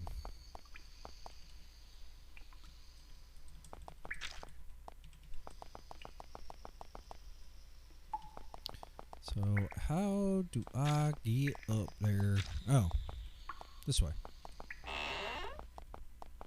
That's how I get up there. That was easy. Oh, is that a fake door? The sounds of chanting, grunting, and guttural mumbling grow louder ahead, punctuated by the occasional scream and sounds of ripping flesh.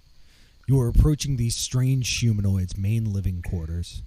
These creatures are very peculiar, even if you set aside the claws and fangs and such. They're savage and barbaric, but at the same time, very careful and organized.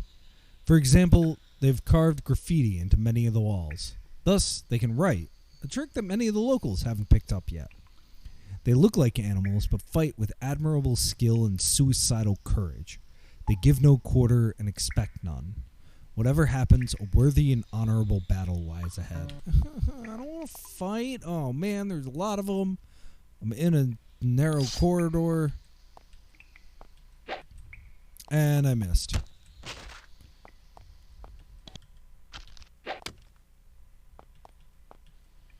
One, two, three. Let's cast a spell. Let's cast Battle Rage. Yeah.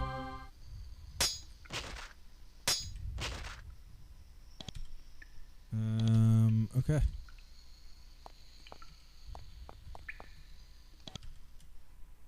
Hey, healing potion. Crude dagger, iron dagger.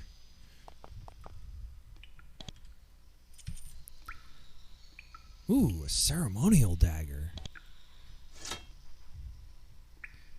Druid's robe.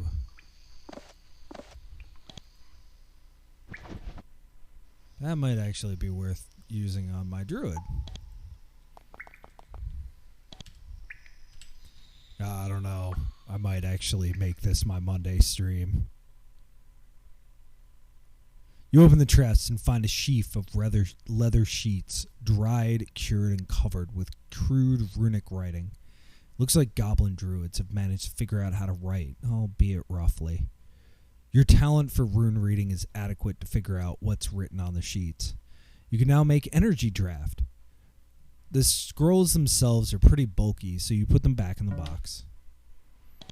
Alright.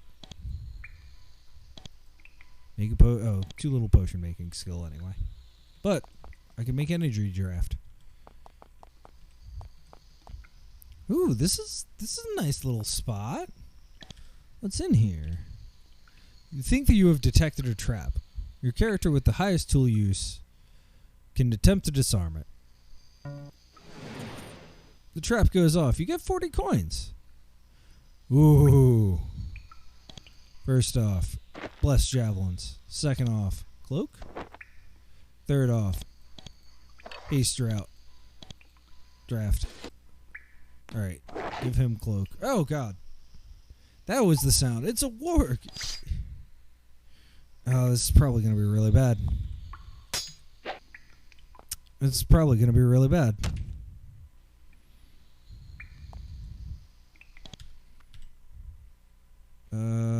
Target missed. That's what happened.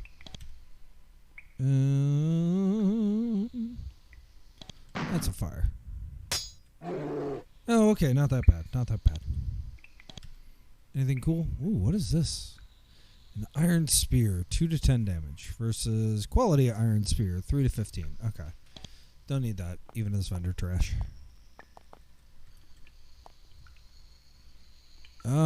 This is bad. That dude has a big ass sword. Oh, we actually are like gonna be battling.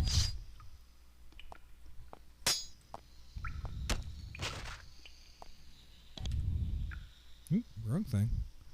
But there is a silver ring. And a healing draft.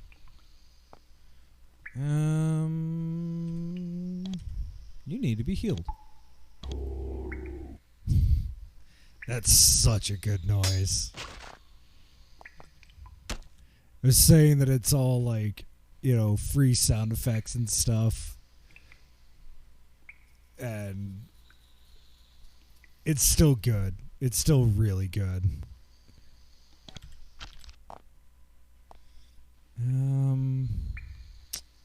Should do something, but I'm not.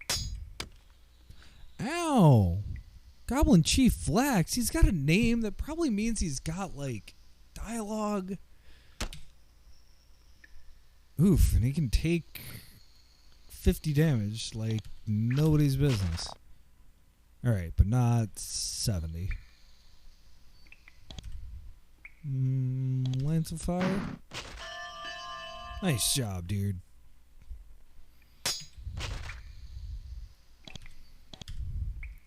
What do we got? We got a chill charm. Yo. If anybody needs a chill charm, it's my hippie. He can't carry anything else, though.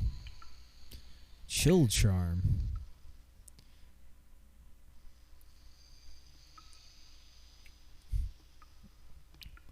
$600 coins, though. This necklace is an excellent piece of craftsmanship. It looks brand new, as if nobody has worn it at all. Looking at it, you start to feel a strange, persistent urge to pick it up and put it on. Yeah, dude.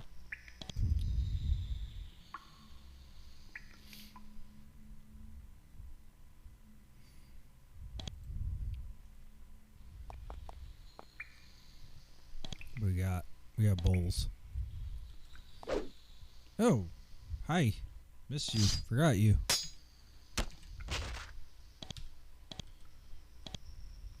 I don't need any thought. You know what I really would like is maybe a key. Ow!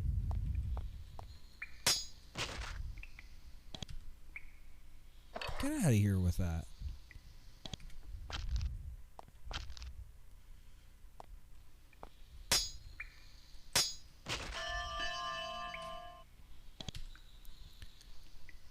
Ooh, a wooden large shield. Blocks 12 damage.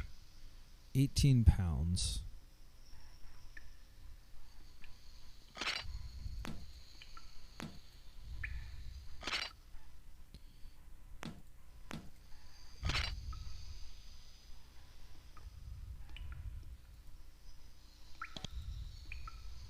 What?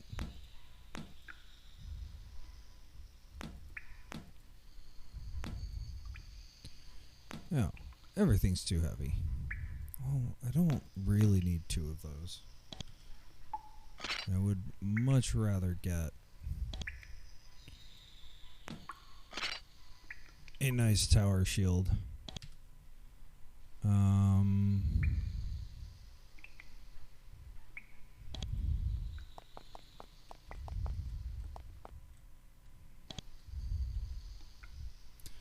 little mushrooms. Oh. I'm not even the dude that I want to get that. It's just a ring. Okay.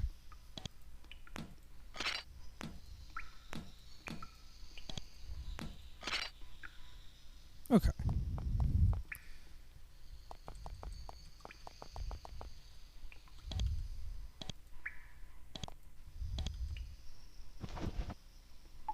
Yeah.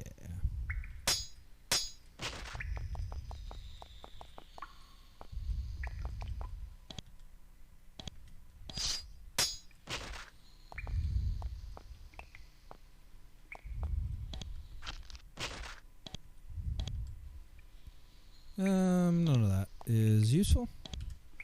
What I'm really looking for is that key. I don't know what that needle's for. And you get more lockpicks, so that's good.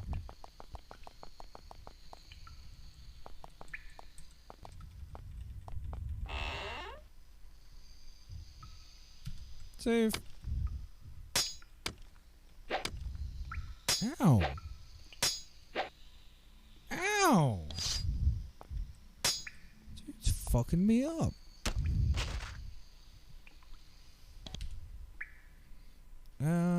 Yeah, no. I need to heal. I need to heal Buck good. Okay. Has a spell. Mild healing. So he's kind of been good rolling without, like, thinking about this stuff. Ooh, blessed studded armor. 30 pounds. Who's got 30? Oh, well, he's got 30 pounds to kill. Does anybody else need a cloak? No. 21% damage? Yeah. Enjoy that, buddy. Alright. Sweet.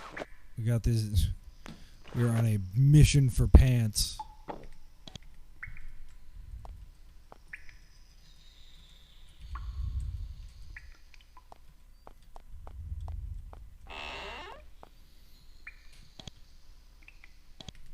None of that.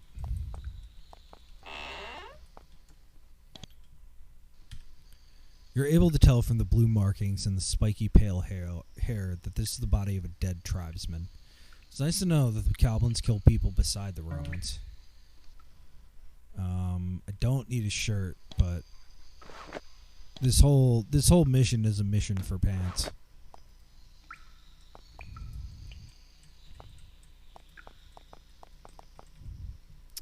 So what's going on with our auto map?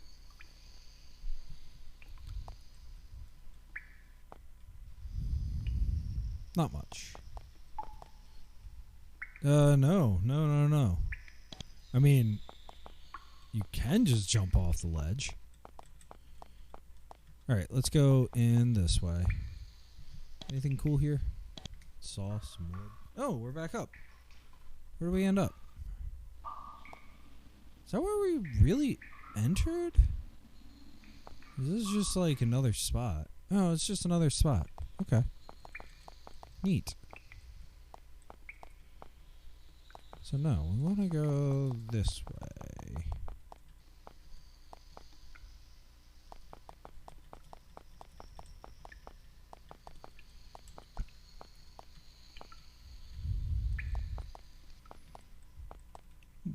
More of the games I play should come with a freaking auto map. Quality small shield. That's kind of nice. 5 pounds. Forget what a fibulae is. Do I have 5 pounds to spare for this, dude? I do not. Is there anything I can not use? Not really. Yeah, this guy does not get much. That's fine. Doesn't have to. Oh, we got 2 bodies. It's just a corpse. You find the bodies of 2 Roman soldiers, killed, stripped, and left here for who knows what sinister reason. Interestingly, Although neither of them has any equipment left, something made of leather pokes out from beneath one of the bodies. Well, it ain't on the first one. Roll over the body and look inside the satchel. Inside it, you find several sheets of paper covered with writing and code. You can make out one thing on it, though. It's addressed to Commander Vibius at Shadow Valley Fort. These must be the papers the commander wanted you to find. You pick them up and store them carefully away. Now, all you need to do is get out of here alive. Hey, we succeeded! Alright, now all I have to do is not be a completionist and get out. Stop attacking my dudes! Not be a completionist and get out of here alive. And the reason why I say that is because specifically in this game, being a completionist is a good way to die. However, we did find that weird thing that said to go deeper.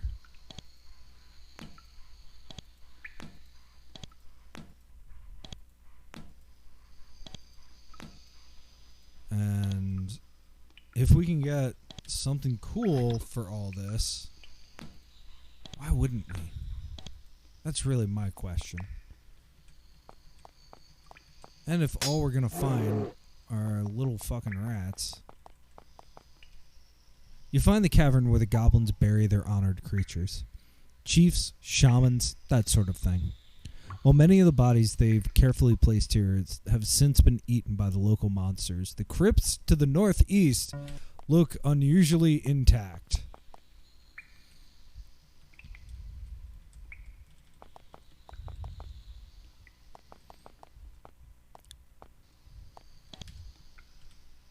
You open the box and find several papyrus scrolls. They aren't Roman papers, though. They're covered with cramped writing in a strange runic language. There aren't many scrolls, so you take them. Perhaps you can find someone who can decipher them. Well, this has already been worth it.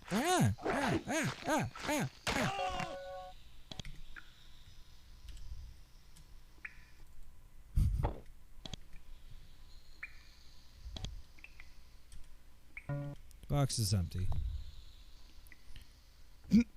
Do like that sitting animation. Where did that lizard come from? Hey, that's where it came from. Oh god, there's more.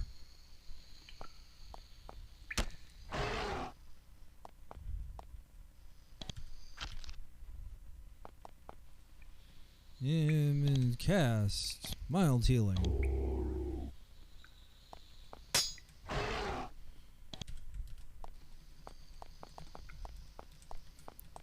So one thing I do particularly like is that, like, you can really quickly pop in and out of combat. It's a little cheap, I won't lie. It's a little cheap. But I'm not above being cheap when it comes to actually getting through this game. Man. I don't know if you can hear it in my voice, but this is just like very nostalgic for me. I've played a lot of Spiderweb Software's games, almost none of them to completion, actually. Which is kind of why I do like streaming a lot. Is that, you know, you have like even if there's not many people watching, like, you have a reason to complete a bunch of games. Like, you're sitting here and it's like, all right, like, I've got on Mondays I can do this. Oh no, stop beating him up.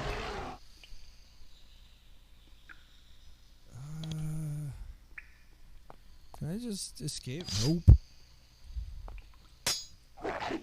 Oh no, that was the worst way I could do that.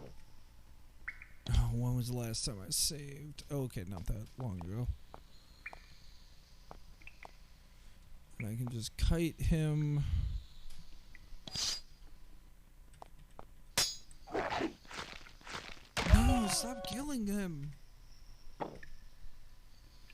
doesn't deserve it.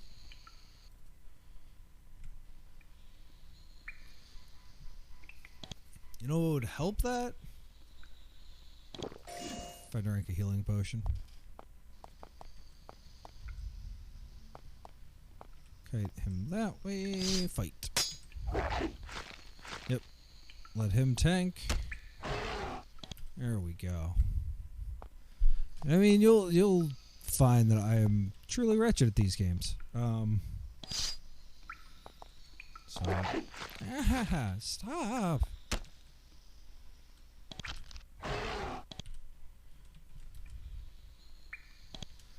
So let's read this. You read the sign. It looks like the obelisk once had writing carved into it. Unfortunately, it's all been eroded away over the course of many years. I don't wanna. No.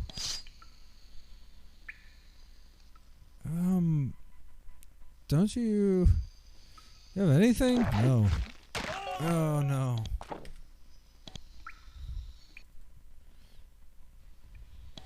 All right, buddy. You do need mild healing. And then... yeah. Get all the energy.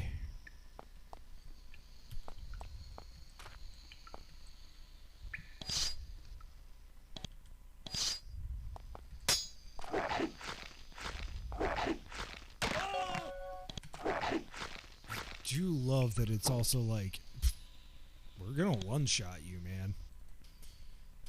So I wonder if I can sneak down this way. Ooh, yeah, I can. For a moment, you imagine that you've stumbled down a stairway into the netherworld itself. It's a blasted, basaltic, sulfurous cavern filled with bones, withered, discarded scales, and a pervading sense of impending doom. This room, however, is only the antechamber. You see another larger, hotter cave to the west, and from the shadows ahead, a pair of red, glowing eyes are peering out at you. I might not have wanted to save, but I'm going to.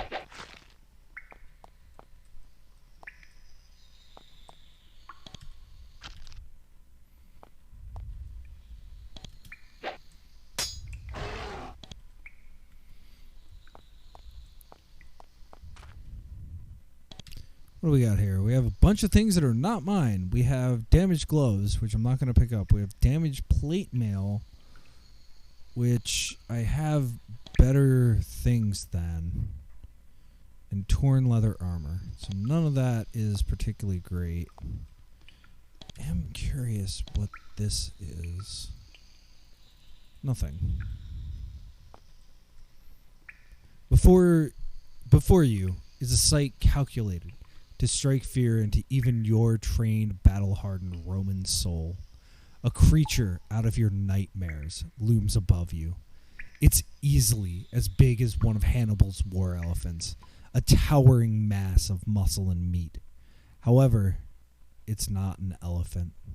It's a huge lizard with claws the size of your forearms, bones at its feet, and piercing, malevolent intelligence in its eyes. You ready yourselves, lifting your weapons to ward off its killing blows, and wait. It watches you.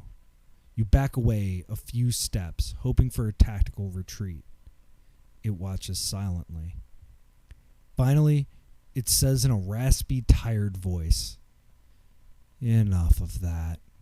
There is plenty of time to fight later. Come speak with me, now." Don't touch my treasures. Alright, dude.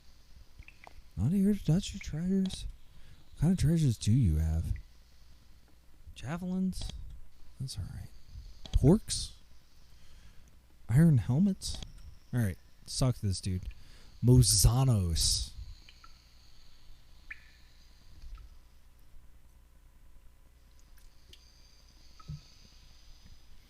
You approach the mighty creature, watching for any signs of treachery. It watches you silently. Then it grins. Its teeth are yellow and cracked. My known name is Mozanos. Believe your eyes. I am not a legend. I am real. What are you doing down here? It sighs. You catch the scent of sulfur and rat meat on its breath. Nothing. No more do I have dealings with your world. Now I just lurk and wait. Why don't you deal with my world? You Romans, you're ravaging all over the world like ants. The world you are making, the world you will lead to, has no place for my kind. Thus, I wait. Wait for the humans to come. What do you think of humans? You call yourself an honorable people, and yet, when you are compelled, you will take your own life. That is not our way. When our time passes, we must be taken in battle. It is thus that I am here, to battle and to have my trove taken. What happens if I fight you? Rosanus rises up to his full height. Fuck. It is a glorious, terrifying sight. Battle! Battle to free me from this lesser world. End my too long life, and my treasures will be yours. And if you will not fight, leave me, so I may wait for someone with courage. When did I last save? Sure, I will fight you. Yes!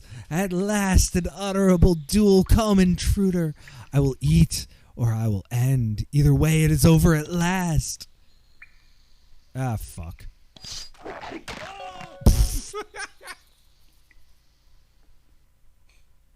Draw a sword, immediately die. How bad is this? Alright, let's see. God, how much health does he have? Okay, 65%. Ooh, did some damage. Does not even show from this angle. Okay. Alright, cast. Let's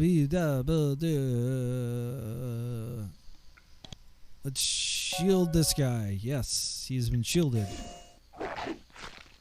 And he immediately dies. Okay, well, I don't know what the last time I saved was, but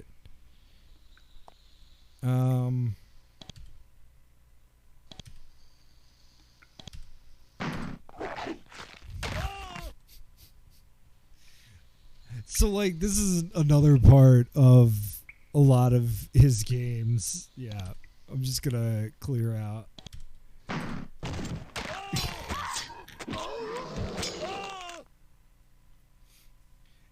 Is that even like early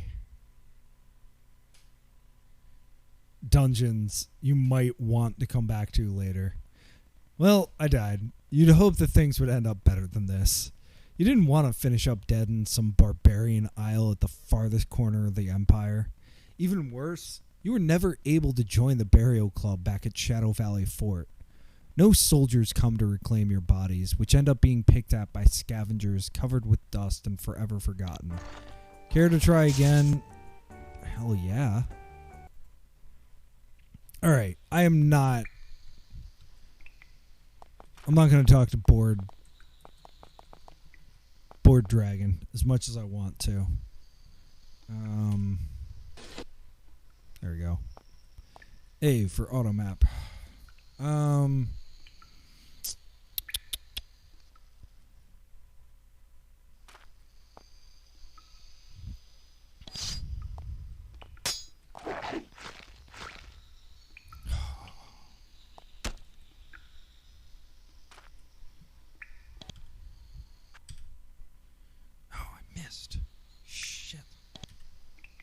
Alright, mild healing. Don't die.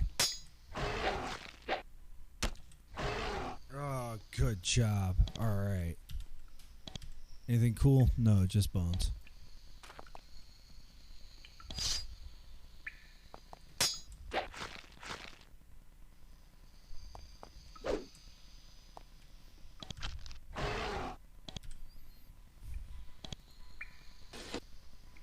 Yes. Anything cool? No. Just bones. But, dude, as the tank keeps getting beat up, you find yourself staring into the beady eyes of a family of large lizards who are resting comfortably in a rocky nest in the far corner of the cave. For once, they seem more scared of you than you are of them. You take a step forward and receive a warning hiss. If you want to explore this cave, you'll first have to deal with some rather territorial lizard. Back away. I don't want to kill the family of lizards. Attack. The moment you start to invade their space, they pour forth from their nest to do battle. Is there anything worth it in here?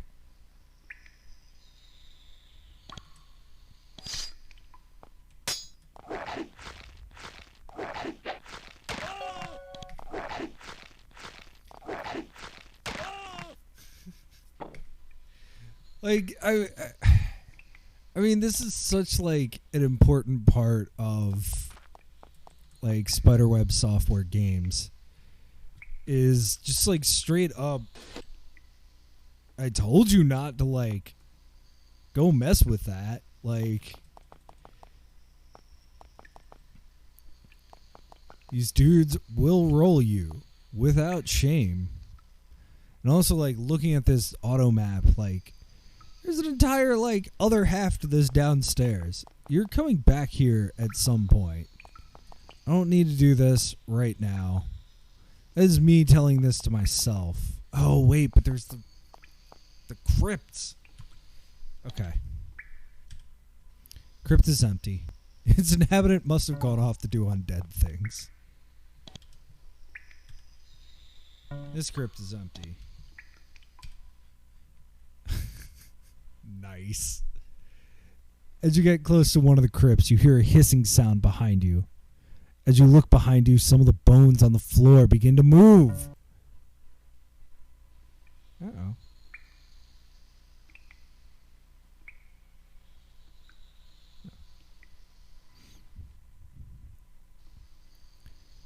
Oh, nice.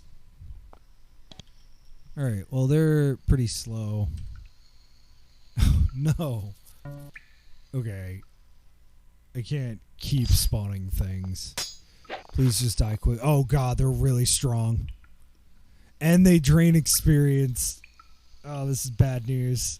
I don't know why I thought this was a good idea. Oh no, and it's my hippie. Ooh, they take a lot of damage. It's fine.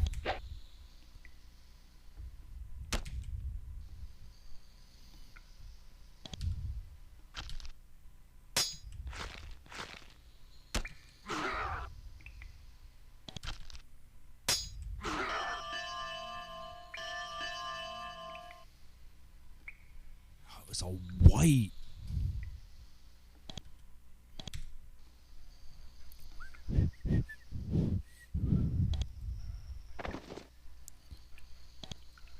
Oh, this isn't great.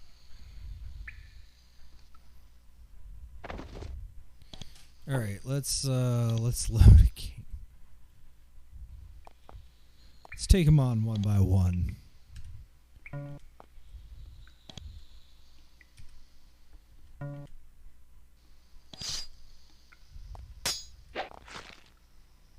It's fine.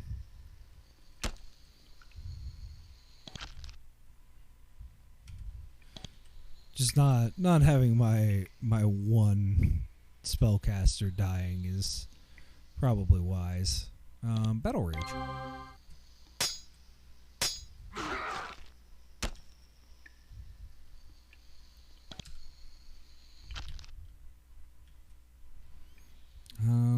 He doesn't need to do anything.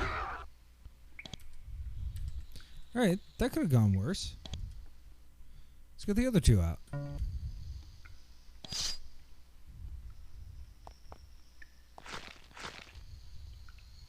Nice. Okay.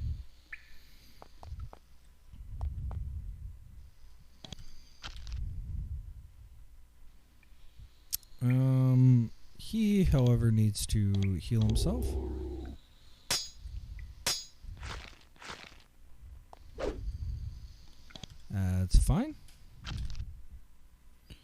And then he can cast Lance of Fire on the wrong guy. Ah!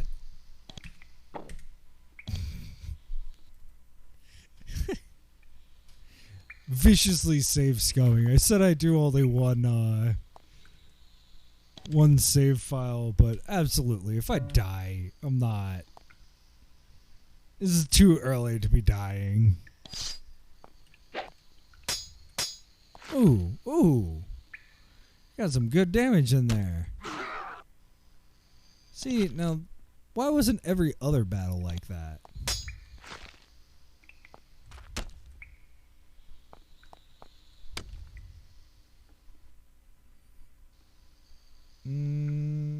Chaos?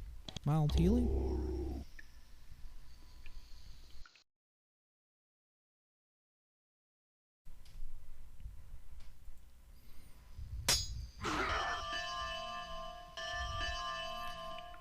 Nice.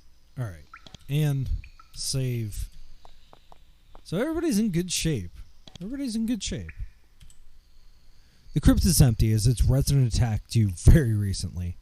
Fortunately, it decided to leave its scroll tube behind. But then, what would the undead want with a scroll tube? You take it and gladly pocket the scroll you find inside.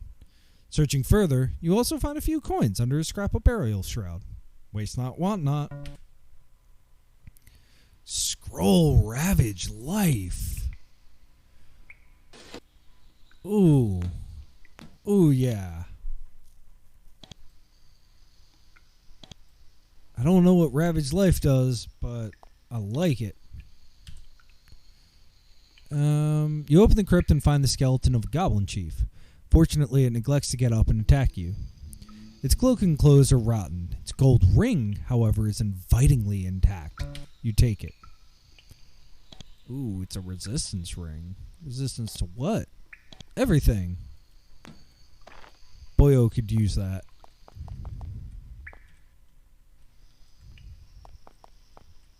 Nice. Okay. Well, I've definitely found everything that I should find. I'm going to Sokoban up this way. Yips. Coughed and had to use the cough button. And forgot to switch back. Yeah. So my goal is to get out of here. That is what I'm trying to do. How I do that? Well, you might be wondering how I got here. So, I think this is the way. Yeah. And just to be sure, I should have, if I go to the character screen, go to special items, with the Roman message, we have a runic scroll. So, yes, I have the things I need.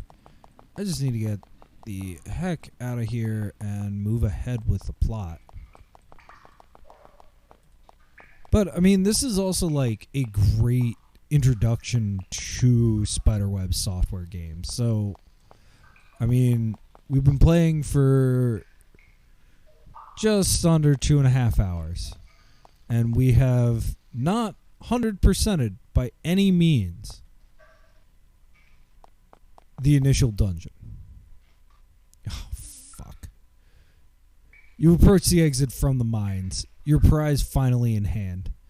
You can already catch a glimpse of sunlight and smell the fresh air. Fortunately, you're not so distracted that you're caught off guard by the ambush waiting for you. You see 4 heavily armed goblins waiting for you at the top of the stairs. You brace yourself for one final nasty confrontation. Oh, there are a lot more than 4. Dare you say 4?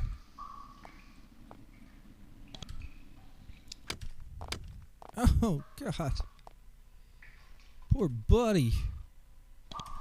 we're gonna cast Battle Rage on you. And then, yeah, we're gonna one-shot a couple dudes.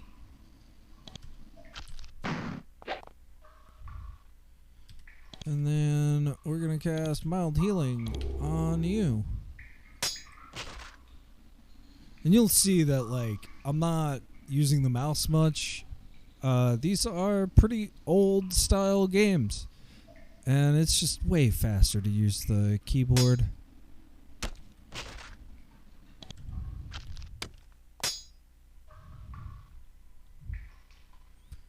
We're doing good. I mean, one of the things that I think about a lot is that, like, as a kid, I don't think I'd ever run away. Like, ho, ho, ho, ho. All right, what do we got? What do we got? We got an Iron Bracer. We got healing potions. We have a Warmth Charm. And give me a Javelin. Ooh, I have used almost all my Javelins. So what are... yeah, all right.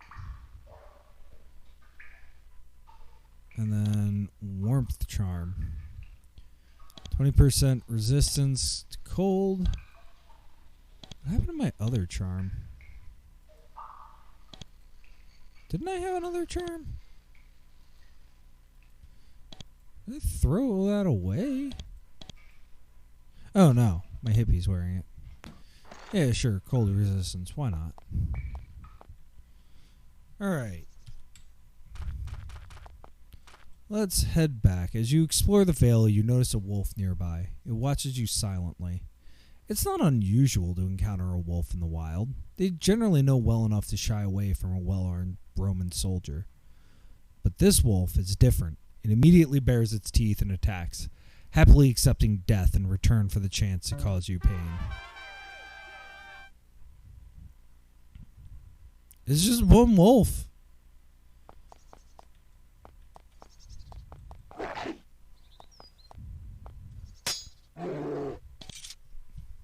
You see the glint of metal on the wolf's corpse. You look closer and find that it has a silver chain around its neck. Strange. You take it. It's just a silver necklace? No, not funny man, fighting man. Silver necklace. Yeah, nothing. Worth 150 coins, though.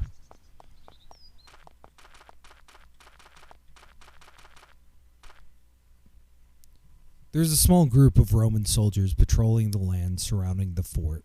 They bear the same unusual wounds that you saw on the scout inside. Burns, claw marks, as if from a large animal. They are very alert and very nervous. You try to speak with them, but they only give you the most perfunctory greetings before they resume their vigil. Alright, bye.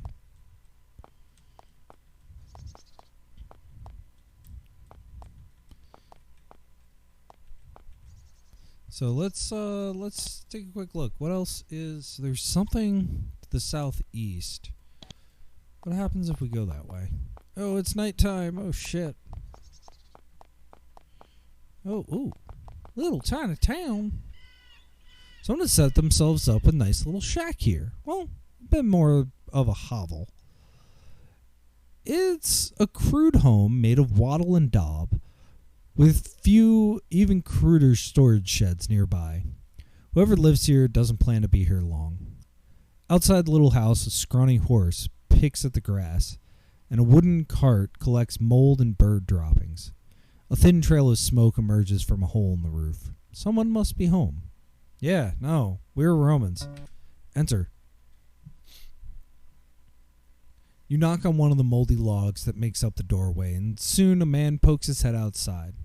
He wears the clothes of one of the local tribesmen, but when he speaks, you can immediately tell he's actually a Roman. Welcome, he says. Call me Julius. I am a traveling merchant. He looks over at his horse sadly. Well, I was. Until the rebellion. I was trying to go west, get away from Boudica and her violent ways, but, well... He looks west, towards Shadow Valley Fort, and shakes his head angrily. The commander at the fort over there. He's told his soldiers not to let anyone through the vale. Everyone else, though, Everywhere else, though, there's the rebels. I'm afraid to go out there. So that's why I'm here, stuck. Still, bitter olives give good oil, as Mother Augustus Protector Soul told me before I came here. And since you're here, and you seem friendly enough, perhaps you would care to sample some of my goods. Yeah, sure, what you got? I got plenty of money. You got nothing. Yeah, you got literally nothing. And you have really bad prices. No, that's fine. No, get out of here. Pathway out of Shadowvale. As you start to climb up this deep valley, you realize that it's taking you out of Shadowvale. Ahead of you lies the rest of Britannia. Violent and chaotic, true, but in a way you can understand. Sadly, though, you turn back and descend again into the Vale. It is a strange place, full of mystery and unexpected dangers. But as much as you might like to leave, it seems to be where you are most needed. Oh, so I can't just, leave. That's all I want to do. Oh, man. I really don't like being out at night. We're going in. I do like that there's a day-night cycle. That's really nice. Alright. Come on, sleepy dude. You here, or do I need to wait? Alright. You return to your commander's office, still feeling somewhat haunted by what you saw in the mines. Vibius sees the look in your eyes and looks, for a moment, sympathetic. Welcome back, he says. I know that look. I've seen it many times on the faces of every soldier who somehow ends up here. I couldn't warn you about what's out there, something nobody can believe until they see it with their own two eyes. He slouches in his seat and rests his hands on his stomach. You start to see how tired all of this is making him. Oh, Big Lefty, thank you for the follow. I really appreciate that. Cheers. Say hi in chat. If that's your vibe. I've seen it many times on the faces of every soldier who somehow ends up here. I couldn't warn you about what's out there. It's something nobody can believe until they see it with their own two eyes. He slouches in his seat and rests his hands on his stomach. You start to see how tired all this is making him. Nobody believes. Nobody outside this fort knows what strange things live in this area. And nobody will find out. Not until it's safe. Okay.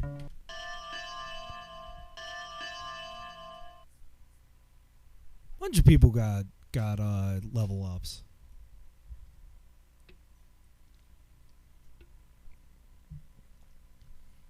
You root around in your packs, looking for the message you found in the abandoned mines.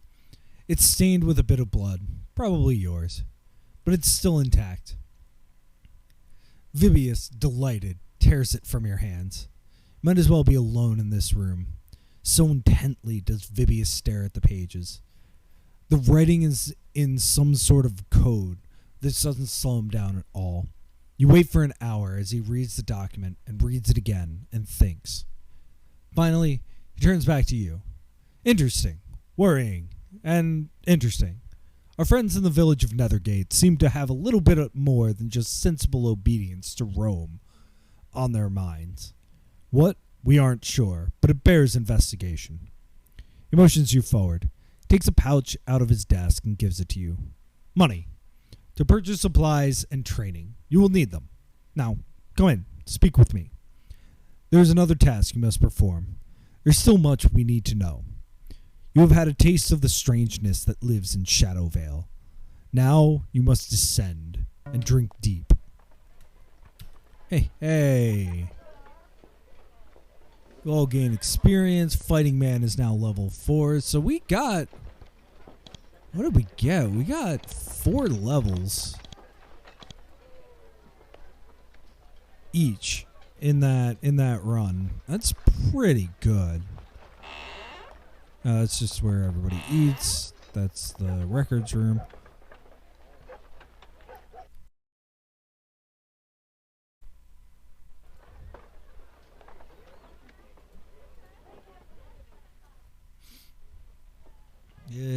took.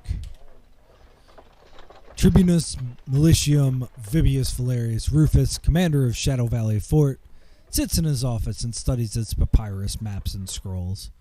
Commanding a fort like this involves endless work. What is my next mission? According to the message you recovered from the nearby mine, a group from the nearby village of Nethergate is going to soon meet with some of the denizens of the Vale. This meeting will take place in a ruined hall to the north. You are to go to this hall, investigate, and find out what the meeting is about, and what they are trying to do. What should I look for? The message did not say when the meeting would be or what sort of beings the savages would be meeting with. There may be no evidence for you to find. However, with some luck, the ruined hall will contain something worth knowing. What do you mean, denizens of the Vale? He chuckles. As you know, some of the local residents are beyond the range of normal experience. Every week, we see something different, unusual, and completely beyond our strangest dreams and visions. I have no idea who the Brigantes might be meeting with. I have no idea what the denizens of Shadow Vale might even want. All I know is that they are powerful and dangerous. The locals have a name for them. The Cid. What are they? I've heard that the people of Britannia call them the Cid. I'll look up how to pronounce that on break. The fairy folk, powerful and dangerous creatures, filled with magic and ruled by whim. They fear these creatures. I do not. We are Romans. We bring roads and the rule of law and mastery of the arts of war, the likes of which these savages have never seen. It has fallen to us to fight these Cid and fight them well. Sure, I have another question. What is my next mission? How do I get there? To get there, go north into Shadow Vale and look for the ruined road and follow it to the north. It will go over an old stone bridge, and from there, a short distance north to the ruined hall. So, go north. We aren't sure who built it or what it was for. All we know is that it has been abandoned for a long time. And it is very, very old. Alright, I'm done talking to you, bro. There's still much to do. What's this other room again? Oh yeah, Appius. He's not there. Best send a patrol south. Alright. What do you got for me? What help can you provide now? Commander Vibius is sending you to the ruined hall. It's to the north. Halfway between here and Nethergate. I've been there. It was empty then. A strange place, huge and old. I could almost feel the ghosts of the ancients watching me. You know, there are catacombs under the hall. We didn't explore them. We heard things down there, growling things, not worth the trouble. On your part, however, if you don't find anything in the hall itself, you may wish to look below. Do you really believe in ghosts? Superstitious, I know, but Shadow Valley is a place that encourages superstition. Why did you not explore the catacombs? Some might think our not going below to be cowardice. Those people should live in Shadow Valley for a time. I've seen it with my own eyes. Those who do not learn caution earn horrifying deaths for their pains. Okay. His extremely helpful tip. Go north. Alright, there is vendor trash for me to sell. No handouts. I want to see your weapons and armor.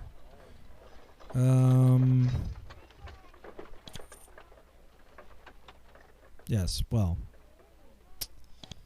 Let's see about this, dude. Can I... Oh, I can't take clothes off. Yes, that. And the silver necklace. And poor fur. And that's that. That's all I got for him. Alright, what about you? Got a fine iron dagger. That's fine. We got some shoes. We got that. I wonder. Oop. Cancel. I wonder. Ooh, and the bars of tin. With the blessed javelin. Don't need this short sword. Don't need this armor. Don't need that.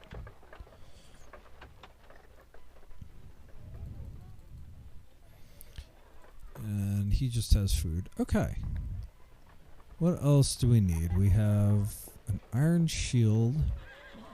We have gauntlets. And then we have everything that we sold. Alright. Cool. That's not bad.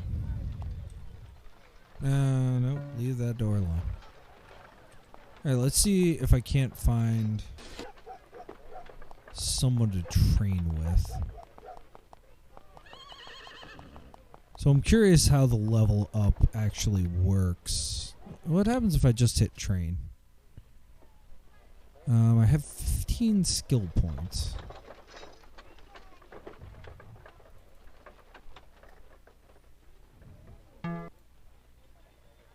Oh, I can just do this. So I'm going to.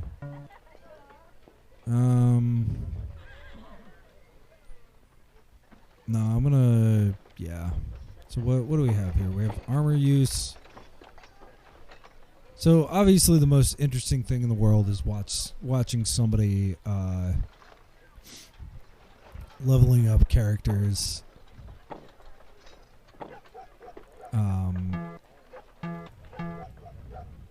So armor use makes your armor better. Defense is evasion. And hardiness is natural armor. So that's fine. That's all good. He doesn't need that. Doesn't need tool use. And we'll just keep that. So we don't need to find anybody to level us up. That's good.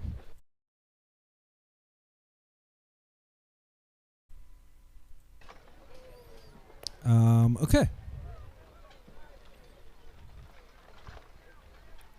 So who am I doing? I'm doing Spear Guy. He's got 15. So yeah, let's do a little bit. Oh no! What's Roman training? A little bit of everything. That's what Roman training is.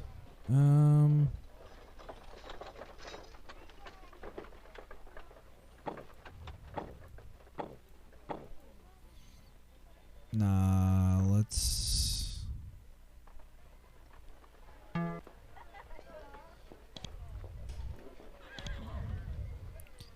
This dude does not need armor use. He needs javelins. And then he needs defense.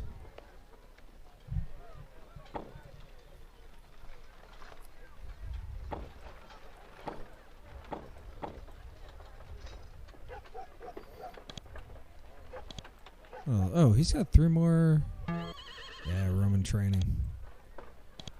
And this dude got herb craft.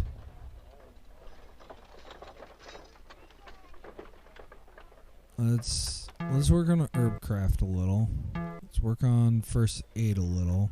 Oh, I didn't level up any tool use for that other dude. Oh well. Oops.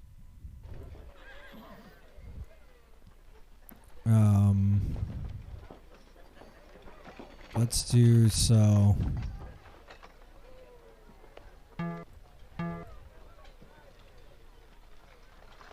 Yeah. Still a little weakling, but that's okay. I don't need him to be strong. I need him to be good at first aid and herb craft.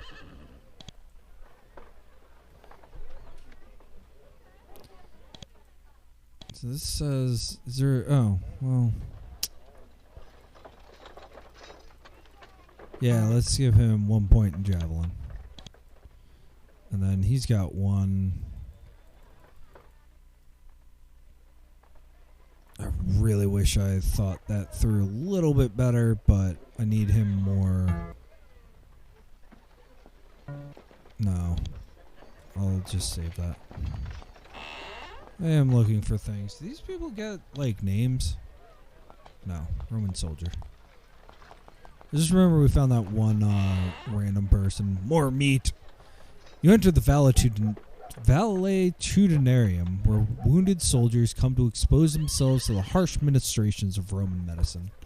Some get better on their own. Some survive after an amputation or 3. And some end up no better off than if they'd stayed on their backs in the field of battle. More meat to repair. You come across the key staple of any well-equipped fort, the camp doctor. Roman medicine is unreliable, but much better than anything the local clansmen have. He's getting on in years, though he still wears his armor well. He shakes your hand. I am Lucius. Welcome to my office. Are you well? He looks you over, searching for fresh wounds. As he looks to you, you look at his office. Although he's a Roman, he seems to have a keen study of the healing arts of the local savages.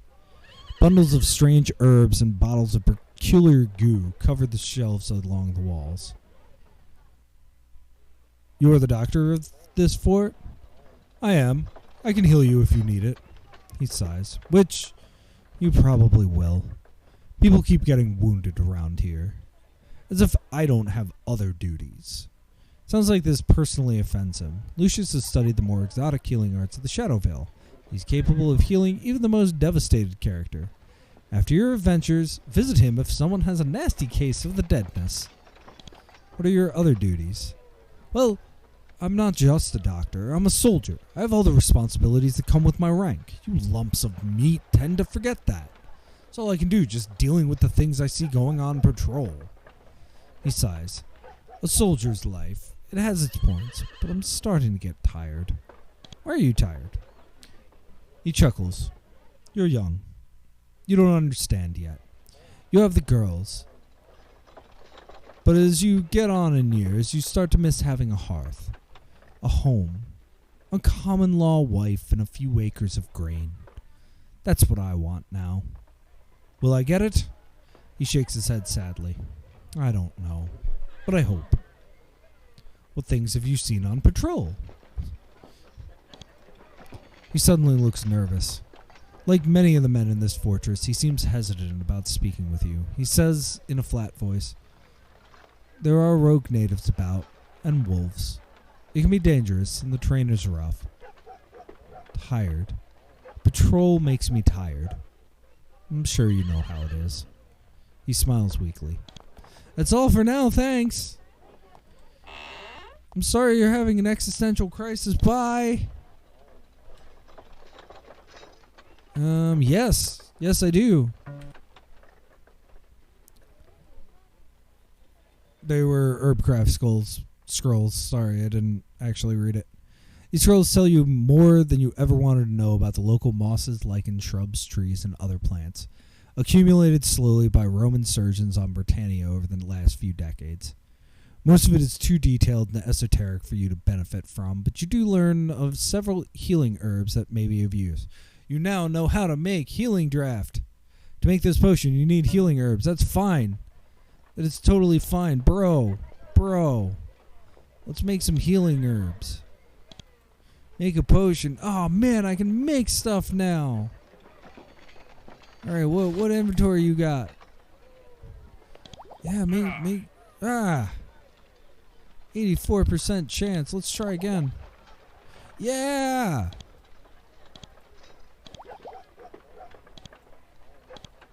Everybody gets a healing potion. Oh, I don't have any ingredients left. That's fine. Bye. An iron dagger and a bolt of cloth. Totally not what I need.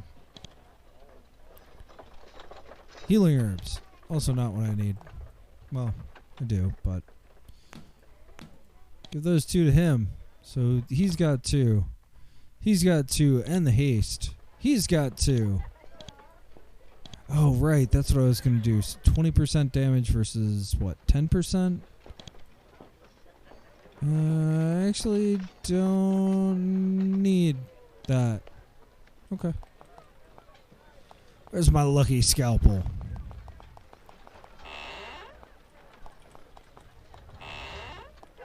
I'm just running around a granary. Yeah, let's try to pick it. The dust stinging your eyes, you push your way through the half-open door into a back storeroom. Peering through the gloom, you see a large dog looking at you. No, wait. It's not a dog. What is that thing?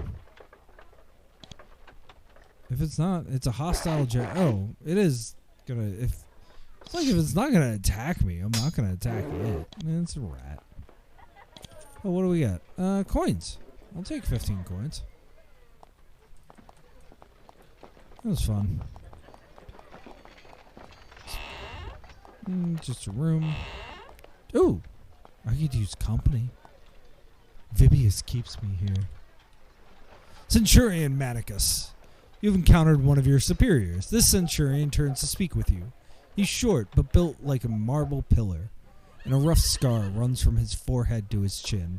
He's made no effort to disguise it. I am Centurion Manicus, at ease. His voice sounds like bits of gravel are scraping together in his throat. Vibius told me to stay in here as long as I kept rambling about the Empire. Yeah, what do you think about the Empire? When you ask about the Roman Empire, he spits into a pot on the floor and prepares to launch into a fresh tirade. Then, you watch as the thought seems to work its way slowly through its head. He puzzles over for a while and changes his mind about speaking. Got nothing to say about that. Nothing is wrong. You're a commander here? Yes. I'm in charge of one of the 3 sentries at this fort, he rasps. We're in charge of keeping this vale pacified. 3 sentries are here? 3 sentries means about 300 soldiers. That's what we have here. Not much, but all we need. I've good men, weak and young, but enough for pacification. He practically spits out that last word. Our mission is to pacify the savages here? Officially, I suppose. To the extent that anyone remembers that this fort is here. What a waste. We're soldiers of the Roman Empire, the scourges of the earth. And we're spending the years chasing around barbarians and the worthless Brigantes. What do you think about the Brigantes? Savages. The Brigantes are good servants to the Empire, as they should be. That Cartamandua keeps them in line. But those rebels, that's a different matter. We should have slaughtered them 10 times over by now. Yes, that's what the Roman Empire has come to. Who is Cartamandua? Queen Cartamandua. He leers. She kisses what the Romans tell her to when they tell her to, like a good savage should. He laughs. What do you know about the rebellion? Territory lost. Thousands of Romans dead. All because of a band of worthless Iceni. I wish I could take my century out there. We'd show that rabble a thing or two. But we're stuck here in this valley. Typical. Alright, that's all for now. Bye!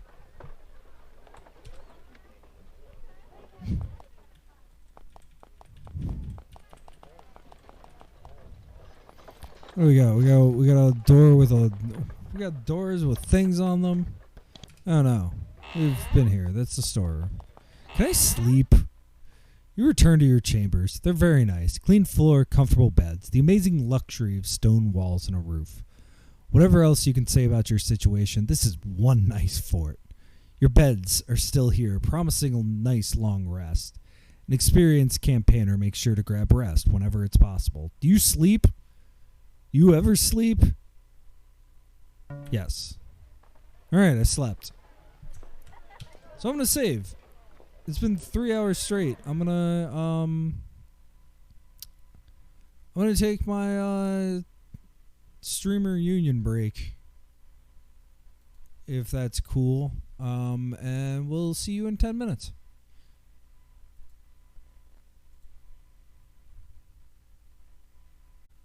Be right back.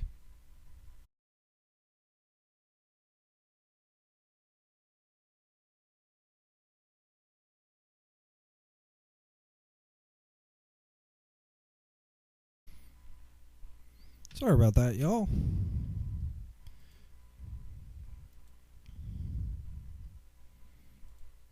Let's get back to this. I'm really enjoying just like catching up with this. So yeah, let's keep going.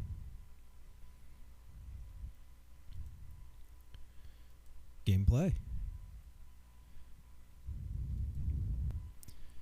Alright, so we are on the second quest of God knows how many, actually. Okay.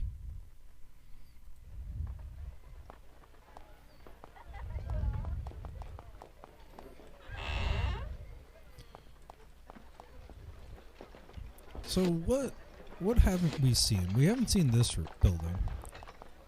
What's in this building? What is this building? Hang on. Commander's quarters. You step into the commander's quarters. Understandably, they're much nicer than the other living chambers you've seen. A stone floor, for example. The room doesn't look very lived in, though. It's furnished, but in a clinical, untouched sort of way. It's as if the commander spends most of his time elsewhere, perhaps in his office. Well, let's go... Yeah, let's pick the lock. Come on. Ooh, do we have fish? Ooh, we have fish. Let's take some fish.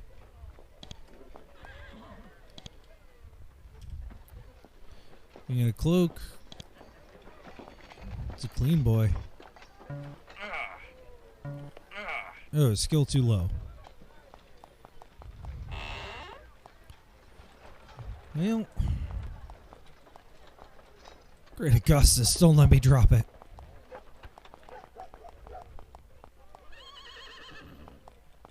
Let's go this way. What else we got here? Drill hall, get trained here. The healthy smell of fresh sweat greets you. You step in the Shadow Fort's training room. You walk over a polished wooden floor speckled with the dried blood of recent trainees. Here's where young soldiers come to have the wisdom of the battlefield beaten into them. This is where you can come to pay to learn certain special skills. You can always spend skill points to train your character. Do so by pressing the train button under the character's portrait. Duck, parry, and stab. Sextus. This is a young soldier, barely out of training. He barely needs to shave and his armor doesn't fit quite right. He's probably about 17, but one thing is out of place. His eyes look like they belong to an older person. Much, much older. He's trying to purge his experience with exercise. Sweat pours down his face as he practices his spins and parries. When you approach him, he ceases his efforts only with clear regret. I am Sextus. Greetings. His voice is soft and quiet, and he refuses to meet your eyes.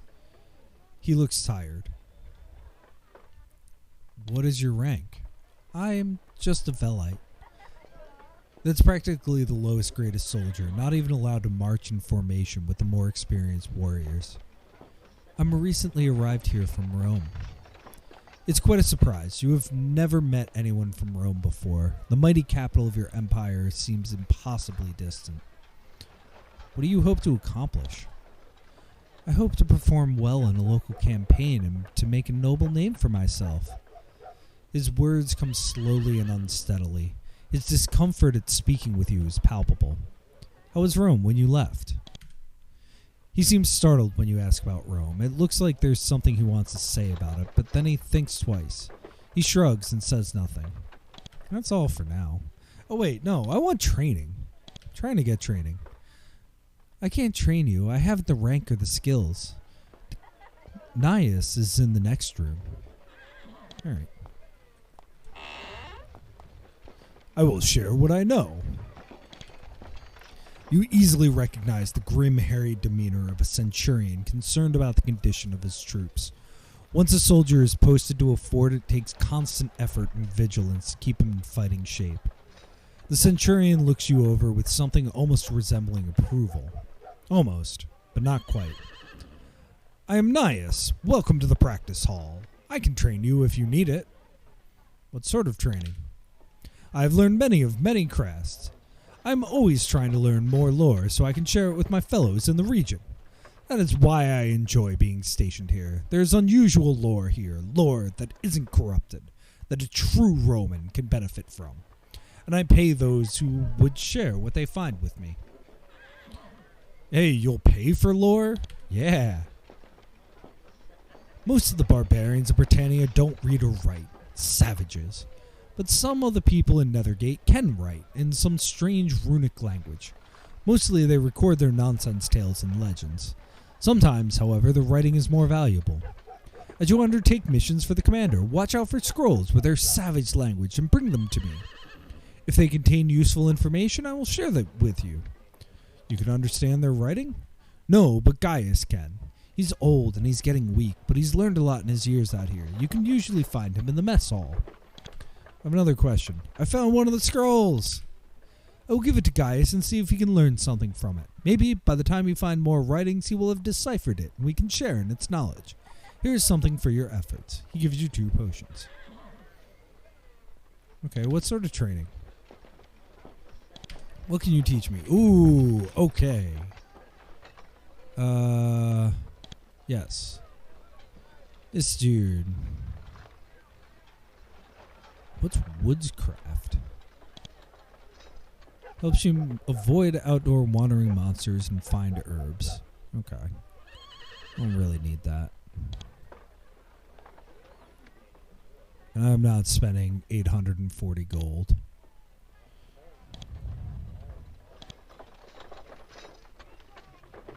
Alright. Nothing that useful. Can I... Ooh, I can. Yeah.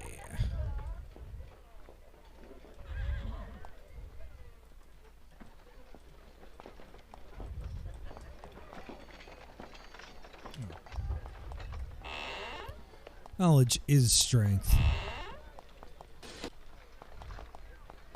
Alright, so where the heck's the mess hall then? It's probably this big building. Or this other big building. I don't really have any interest though.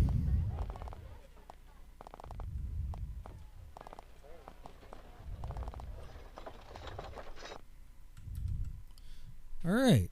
So I think we gotta go north. Since that's where he said, oh, Nethergate notes. Yeah, go north into Shadowvale and look for the ruined road, and then follow it to the north. So I guess go north into Shadowvale.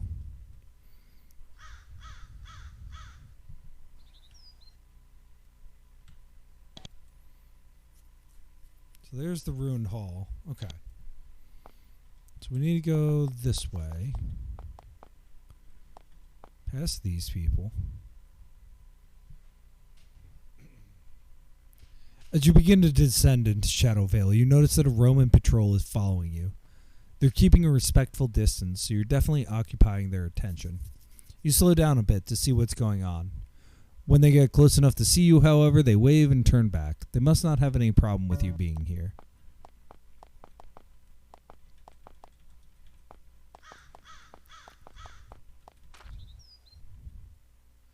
You find the south end of another length of road, ancient enough to not have been built by Romans, but well built enough that the Romans are the only people who could have built it. You wonder who lived here and had such skill with stone. Let's find the left wall.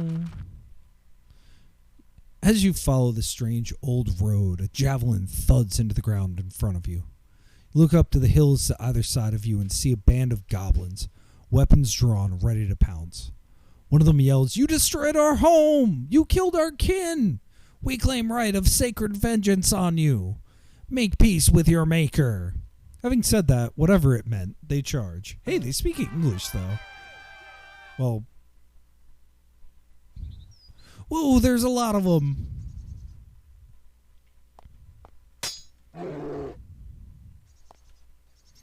Let's switch to inventory.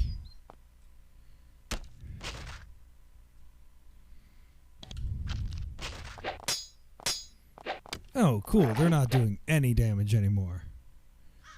Do I even need to, like, cast anything here? I mean, I guess I could do Battle Rage. Oh, whoops. E. Put Battle Rage on the one that's surrounded.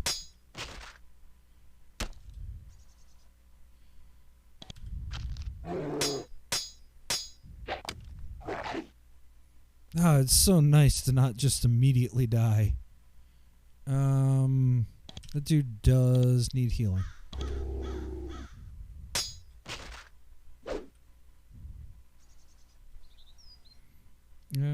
Fire E. Ooh, I missed. Oh, he got kinda jacked up. Well, good thing I can just heal him again.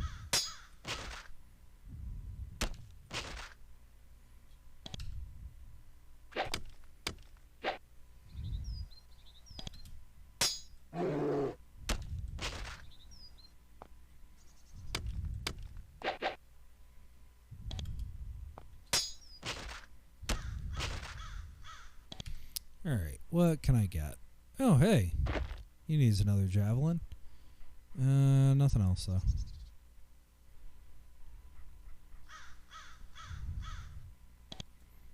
Okay. Well, that was easy. Having obtained victory against your attackers, you search their bodies for your rightful spoils of war. You don't find much, but one of the warriors leading them had a few gold coins hidden in his boot. You pocket them. So much for their sacred vengeance. Hey, I'll take 50 coins. Let's go back to the auto map, though.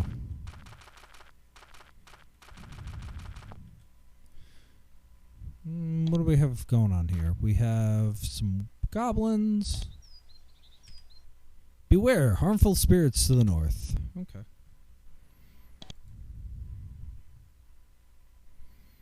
So if this is this road here, then I should keep going west. So that being said, I'm going to go south. Oh, we're back in southeastern Shadow. Oh, we have a cute little town here. It's a goblin village. Nestled in a hollow between these grassy hills, you find a small, peaceful village. The inhabitants are struggling to grow their crops, keep their livestock alive, and live long lives, much like villagers pretty much everywhere. The difference, however, is that in this village, the inhabitants are goblins. The short-fanged creatures are armed and watchful, wary of anyone who tries to take their bit of peace away from them. Of course, for all you know, some of their huts contain human prisoners waiting to be eaten. Perhaps you should attack. On the other hand, a peaceful approach might yield useful information. Peaceful. Holding your hands out in a display of friendship, you approach the village. Fortunately, the goblins don't seem up for a fight right now. One of their shamans approaches to speak with you. He starts to grunt at you. You humans! Humans hack on us. We kill you. More humans come to kill us. Tell what you want and be staying away. We no like. Unfortunately, you don't really have anything to ask them for. They're too poor to have anything to sell and too dumb for anything else. You shake your heads and back away. I have a feeling that will come in handy later. Hey, it's a bony plane. Oh, we're in Hagfen. Wonder if this is where the hags are. This is a dry, rocky patch of land. There's a small abandoned campsite in the middle of the clearing. The ashes are still warm, but whoever was here, they left. Eventually, you depart. As you do, you think that you can sense someone watching you.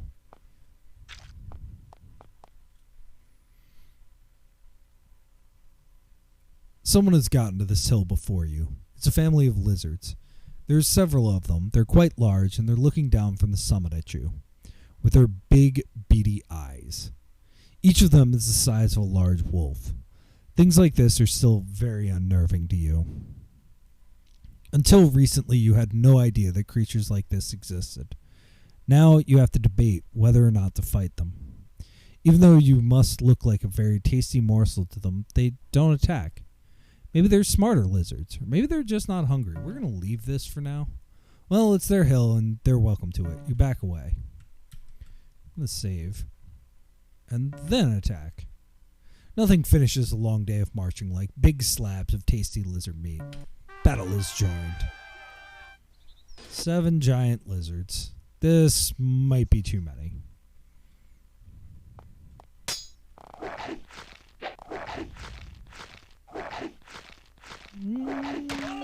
Yep, this is too many. I'm gonna leave them alone. Ah, shoot. Oh, my character's got poison. That sucked.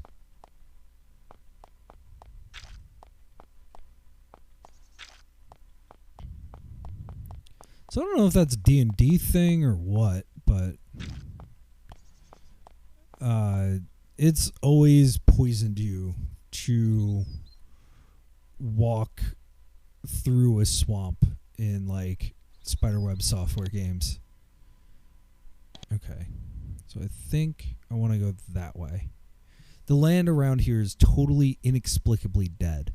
The dirt is coated with thin deposits of salt, which crunch loudly under your feet.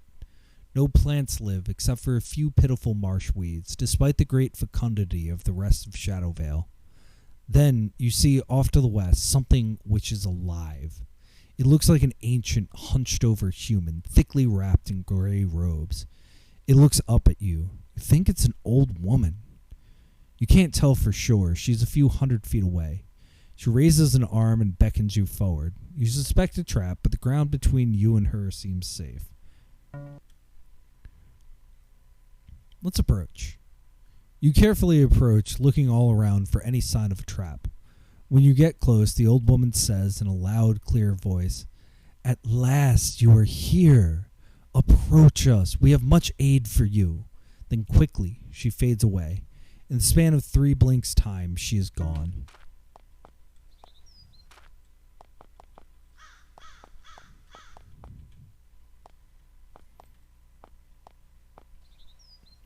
There are several large stone statues here, buried up to their knees in the thick dust.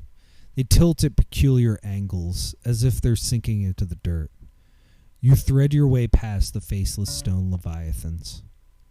As you make your way into a small vale, which is just as lifeless and grim as the land outside, the only point of interest is a small, dingy hut from which a thin wisp of black smoke rises into the sky.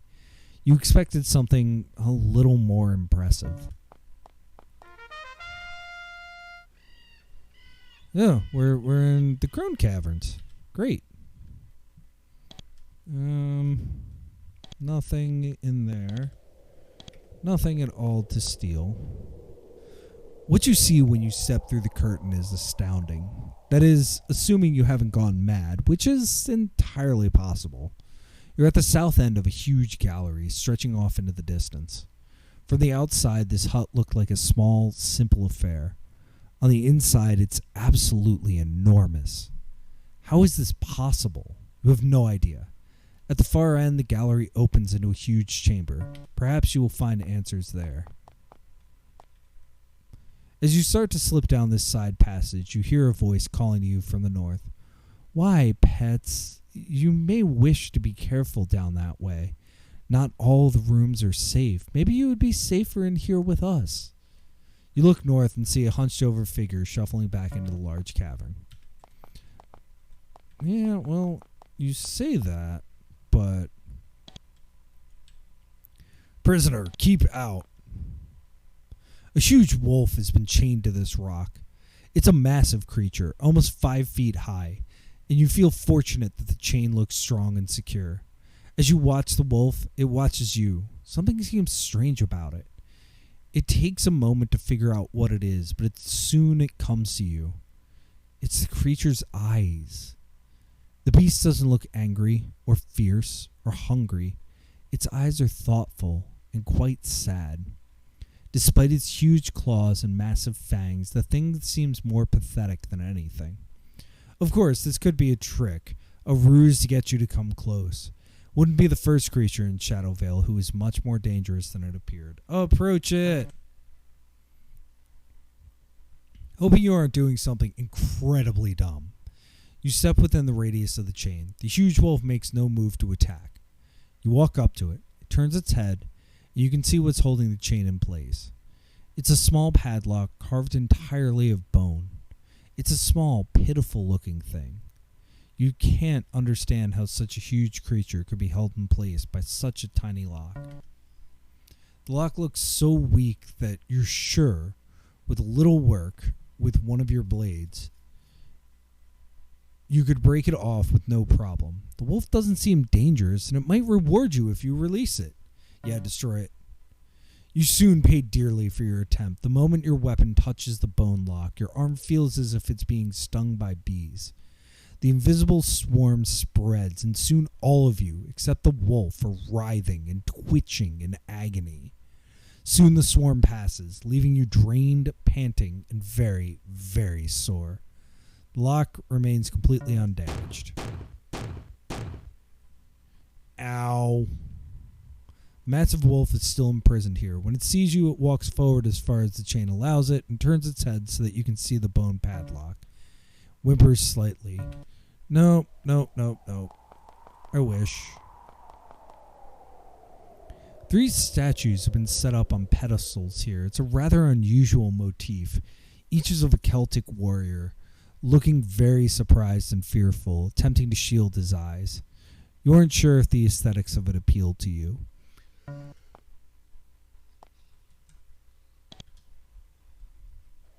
Nothing to look at. Yeah, let's go deeper.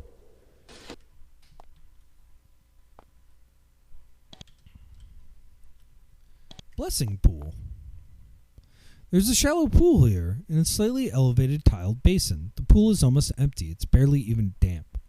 There's a mosaic at the bottom of a warrior dipping a sword into a river. There really isn't anything you can do here right now.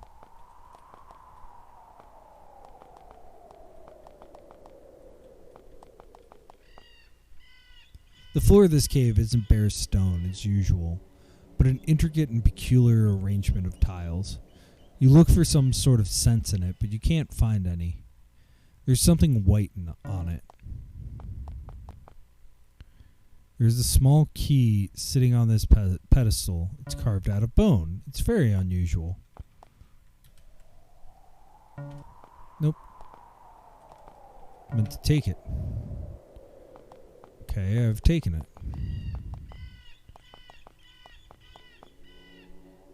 This is the living chamber of one of the 3 crones. There is a wooden chest by one of the walls, which looks intriguing. However, there's something about this room which makes you very nervous. You feel like someone is looking over your shoulder.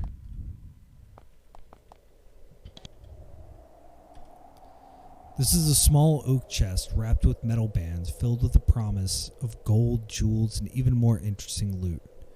However, the chest has several runes written by the lock and the latch. You suspect they're more than just decorative. The feeling of being watched is even stronger now. The back of your neck tingles. Nope!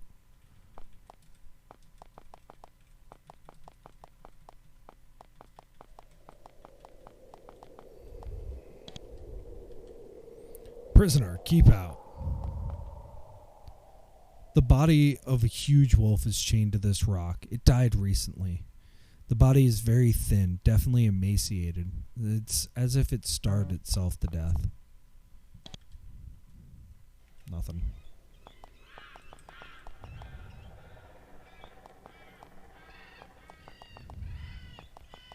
Well, I'm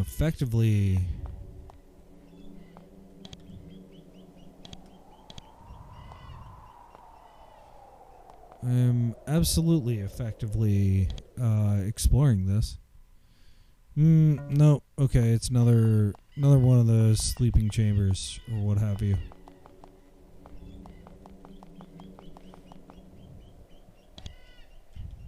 Prisoner, keep out. Pets. Disease. Oh boy. Well, it has been a minute.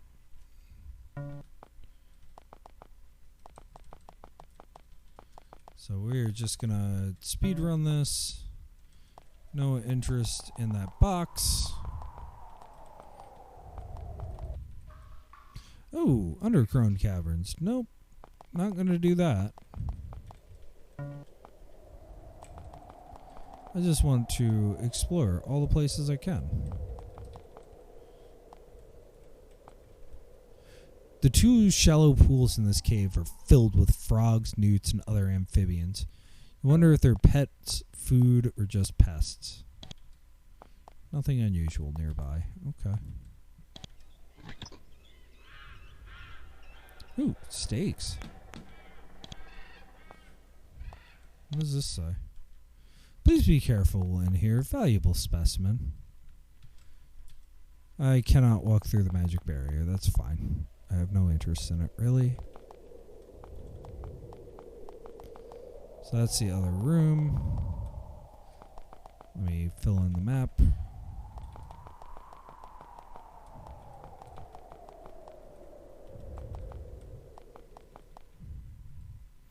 The crones have left a creature imprisoned here.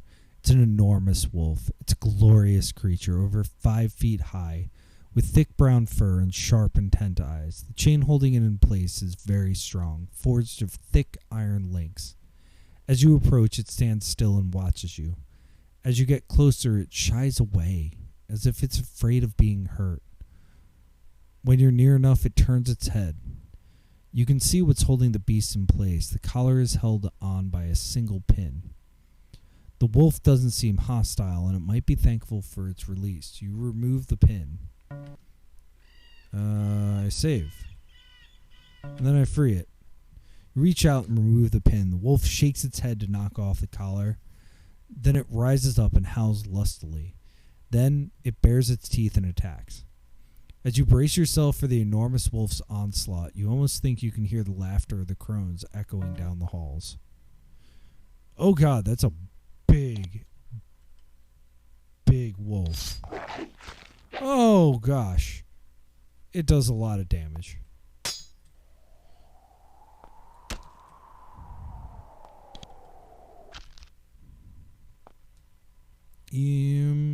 Cast. Mild healing. Yeah, it just straight up kills you.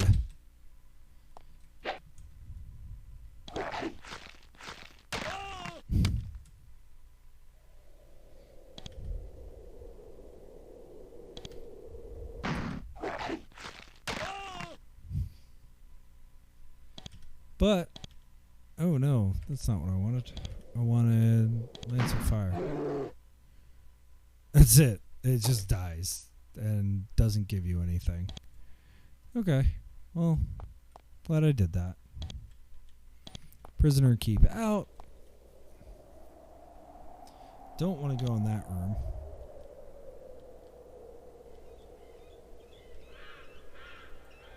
Pets.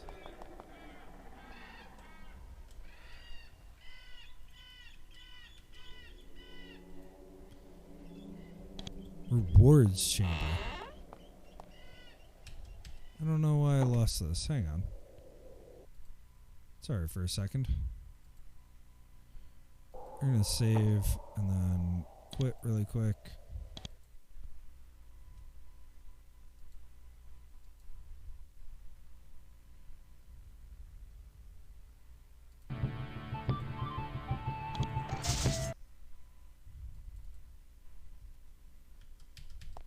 I don't know why I just lost my keyboard. Oh, because I somehow hit caps lock.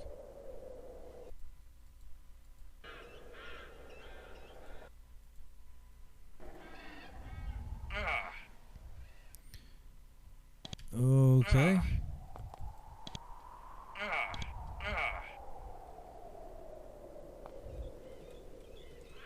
I need to be smarter.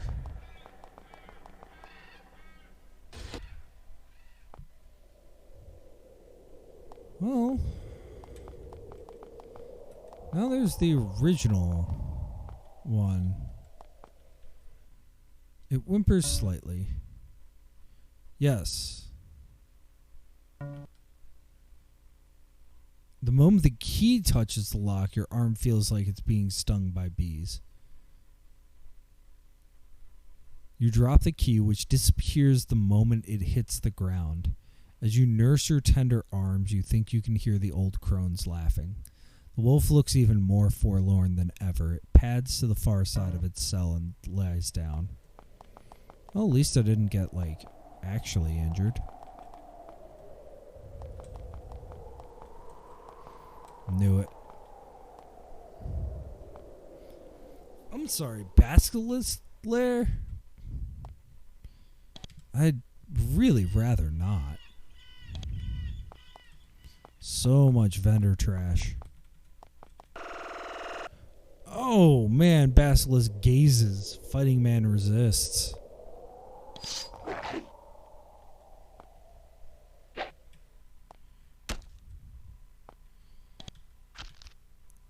It's a basilisk. It's a basilisk. Oh god, instant death.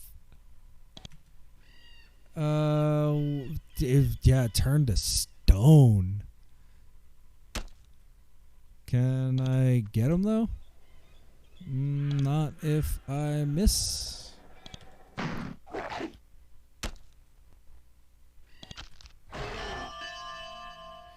Oh, it does. It does give a lot.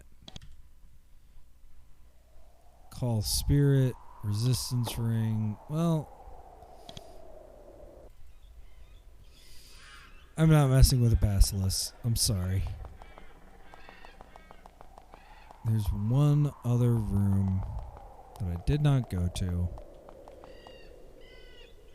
And it seems to be a... Ooh, no. A scalpel and a ceremonial dagger. I actually have a ceremonial dagger. Alright, well that's all interesting. There is no way that I'm messing with any of this at this point. All of these things will kill me. And the crones seem tricky. The long gallery finally ends in a huge domed cavern, several times larger than the hut appeared to be from the outside. It's a dark, smoky chamber filled with bones, hanging bundles of herbs, and the smells of sour soup and charred meat. The center of the room is dominated by a massive, bubbling cauldron, circled by 3 ancient women. Each is staring at it intently, focusing their milky eyes on the swirling, steaming liquid. Then, one of them speaks. They have arrived. At last we have brought them before us. Now the great work may be undone in earnest. Then the second one speaks. They want guidance. The reality of Shadowvale is strange and confusing for them. They come from a dry, desolate, empty world. We must guide them. Finally, the third crone, the one closest to you, speaks. Come in, children. Come in and speak with us. We are strange and fearsome and horrid to your eyes. Yet we mean to aid you, and our help is freely given, with no obligation required. Come and speak. As they talk, you begin to feel more relaxed, whether this is because you are genuinely comforted or because they are working some spell upon you. You aren't sure. Bubble, etc. My pretties. The Roman is here. It is as told. Alright, let's talk to C. Desire. This woman is the very caricature of old age. If you saw a drawing of her with her scattering of teeth and her thinning gray hair and her dim eyes, you would dismiss it as a cartoon. Yet, here she is, looking at you with a predatory gleam in her eyes. You ask who she is. You are foolish indeed if you think I will share my name as easily as you humans do. For now, you may call me Desire. I wish, and I would use you to bring my wishes to reality. For pay. What do you desire? Directly to the north is a temple run by the people of Nethergate. It offends us. At its heart, you will find a golden goblet. Go there, steal it, and bring it to me. You will be well rewarded. Sure, where's this temple? The temple is due north of here. You will have to cross the glittering bridge to get to it. The presence of their altar so close to our home offends us. We trust that you will have no qualms about defiling a savage altar, a site of sacrifices and profane rites. Alright, that's all for now. Thanks, bye. You meet one of the 3 crones of Shadowvale. Though she looked human at first, up close you can see that she looks different. Her ears are slightly pointed, and she looks old beyond reckoning, her skin as dry and white as bone. She peers at you with eyes made milky with age. I sense you wish my name. My name is not something I say often or lightly. You may call me Mystery, for making clear the mysteries around you is my purpose. Yeah, what mysteries will you reveal? You younglings are so impatient. There is much I will unfold before you, but it's not yet the time. First, there are some answers you must obtain for yourself. These answers will be found in the ruined hall. There, you will learn of the schemes of the Cid. What do you consider young? You are so young. Oh, I remember when I was less than 100 years old. I was so spirited then.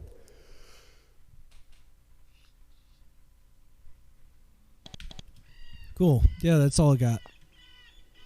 Let's talk to this last one. Vengeance. This crone is hunched to the point of being almost doubled over. Her tiny body is concealed deep within the thick folds of her robes. All you can see of her skin are her fingertips, which end in long black claws. Her wispy voice emerges from the depths of her hood. I am vengeance. Vengeance. You come to aid me, know it or not. What are you doing? I ponder the future. I ponder revenge. Are you seeking revenge against someone? No. The word comes out as a long, raspy whisper. Not yet. You may attend to your own future for now. I will attend to it myself soon enough. Can you see into the future? This valley looks forward in time, into the vast expanses of the future. There we see humans everywhere. What do you think of humans? There's no response. That's all for now. Bye. Okay. Well, I learned a lot.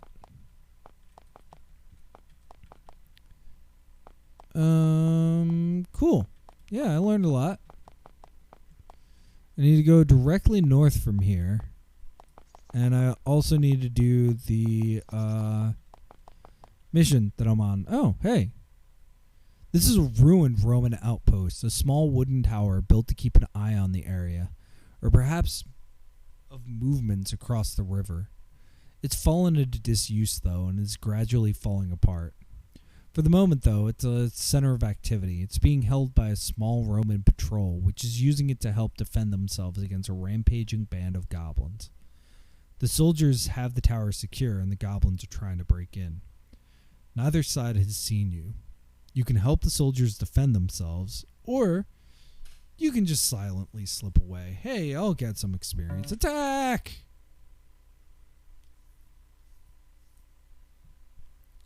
Your fellow soldiers are under attack, and from a bunch of drooling savages at that. It's too much of an insult to withstand. You draw your weapons and charge the goblins, taking them completely by surprise. The other Romans rush out of the tower to help.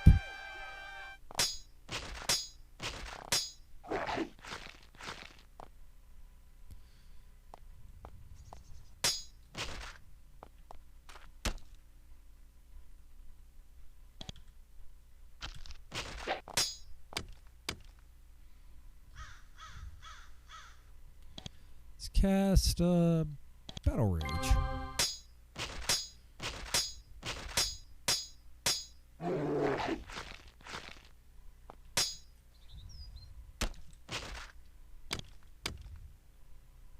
Oh, whoops. Hit defend, not attack.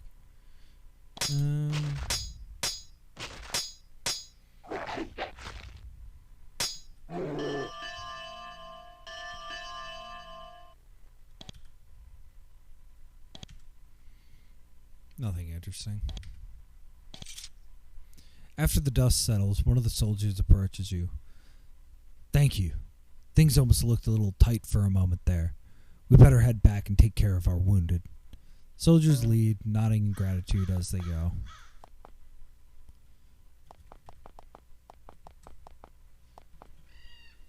In the center of this circle of tall pillars of stone, you find a large flat boulder. Hell yeah, it's Flat Fuck Monday.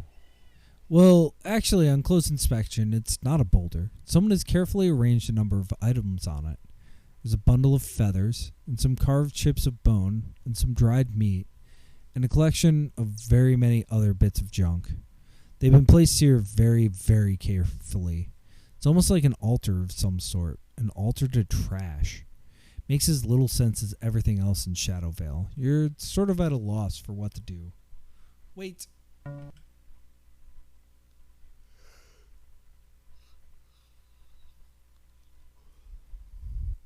You wait for a while, pondering the odd altar before you. Your feet start to hurt. Nothing else happens. Circumstances remain unclear. Eventually, you get bored and wander away. Alright. It's nighttime. You read the sign. Ruined Hall, north. Shadow Valley, south. Some helpful Roman soldier put up this sign. Thank you. This bridge, like the road, is well built and very old. It's good enough to be Roman construction, but it was built too long ago for that to be possible. In fact, it's so worn and crumbled that it's amazing it's standing at all. As you start to cross, you're alarmed to see something climbing onto the bridge at the other side. It's like a man, but taller and more muscled, and with long yellow tusks. A heavy club hangs at its side. It lifts its club, waves it, and roars, "You no pass bridge! No pass bridge without gold. 5 coins to cross bridge, pay, or I eat. Arr!" The filthy thing lowers the club and extends a grimy paw for payment. As you try to decide what to do, you notice that it has several friends who linger on the shore at the other side. They're well armed. Trying to pass without paying will no doubt involve a difficult and invigorating brawl. Yeah, we're gonna pay them.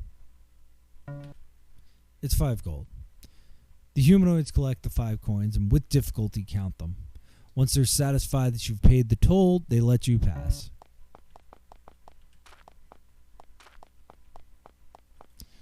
I'm going north, but your knowledge of woodscraft helps you notice that some of the little plant clusters hanging from the branches of a nearby oak tree are mistletoe. Mistletoe can sometimes be used to make some powerful concoctions. You pick some? Yeah. You carefully cut off a few sprigs of mistletoe. The rest of the sprigs are too small for use. If you return in a few days, perhaps more of it will be ready. So, what a stroke of luck! You see a lone sheep grazing in the middle of this field. The only thing better than a nice lamb dinner is a nice lamb dinner provided by a lamb you managed to steal away from some careless shepherd.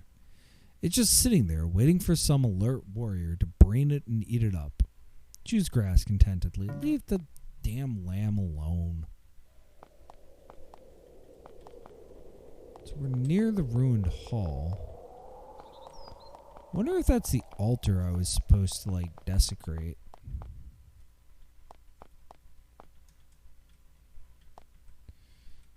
As you walk into this glade, you catch a glimpse of movement in the bushes. You run to see what it was and are just in time to see a brown, pudgy wood sprite, about a foot tall, laboriously flutter off into the woods. Soon, it's out of sight. It obviously wanted nothing to do with you, or with Romans in general.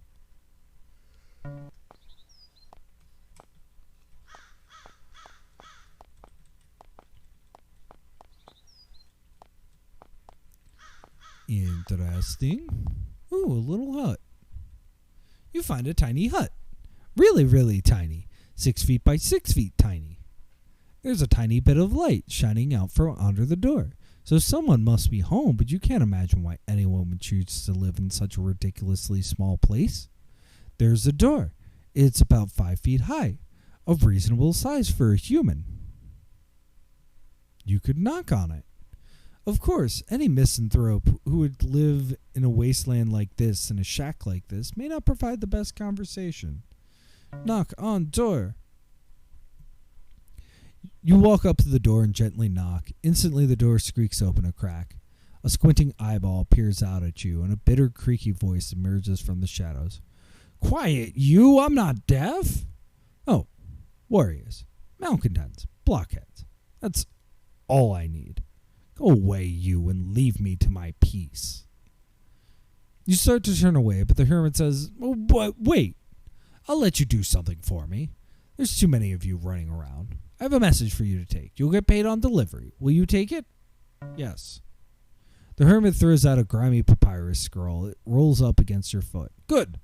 My friend lives in a shack like this to the north. Take it to him. He'll pay you. Now go away. He slams the door shut.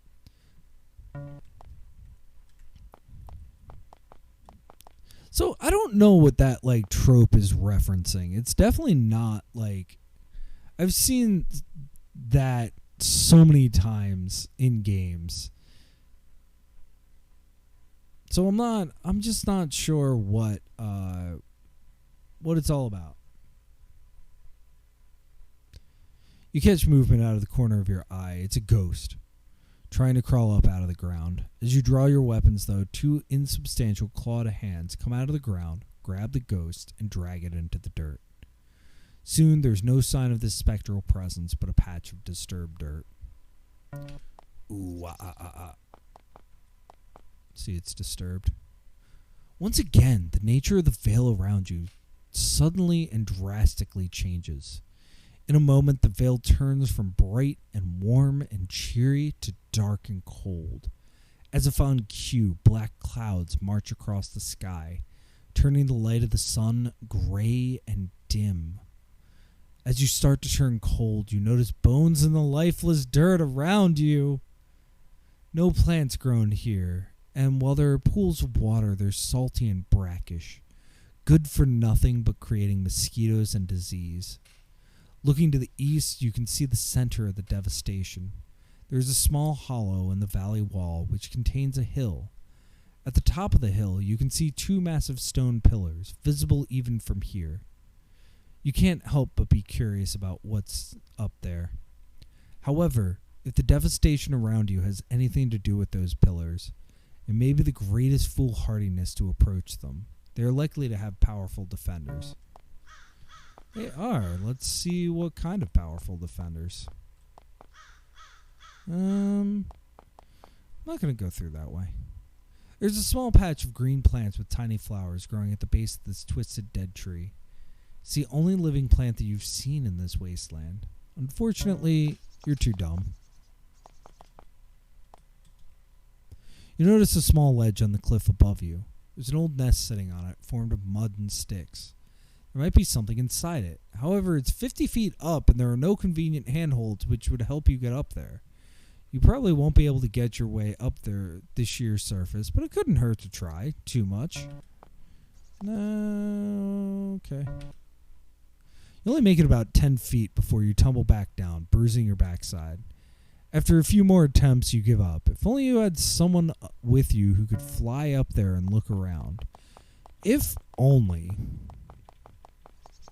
Where's this hut? Hey, it's a hut. You discover a small hut perched in a nice spot beside this small lake.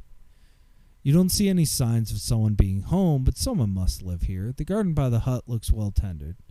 Maybe you'll find something interesting if you get closer. You manage to reach the hut unmolested and start looking around. No one answers your lock, so you poke your head inside. Nobody is there, and the furnishings are quite simple. There's only a pallet, a crude table and chair, and an empty pot hanging over some coals. The coals are still warm. Whoever lives here must have been by recently.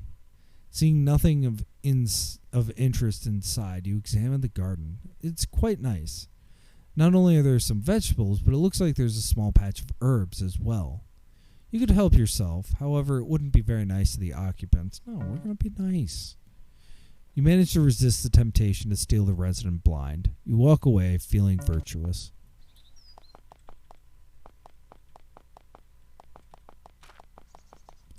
So what are my quests? Read journal.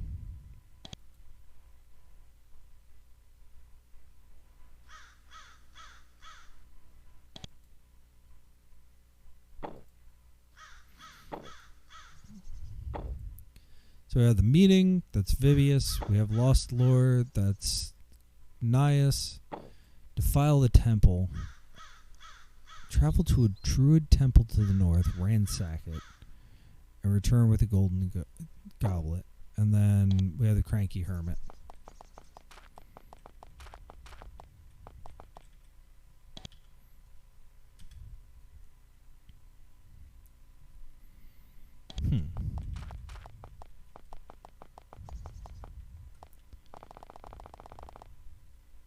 You get close enough to the bridge to the west to take a good look. It's a beautiful structure, enough to make a true Roman blush with envy. It's not of a Roman style, though. Someone else made it. Roman bridges are solid, practical affairs. This bridge is of white stone, arcing elegantly over the tranquil river. The marble glows in the constant sunlight, and it's so thin and fragile looking that you're surprised it manages to stay upright. The most remarkable thing about the bridge, however, is the way it sparkles. Maybe the builders set chips of mica into the rocks.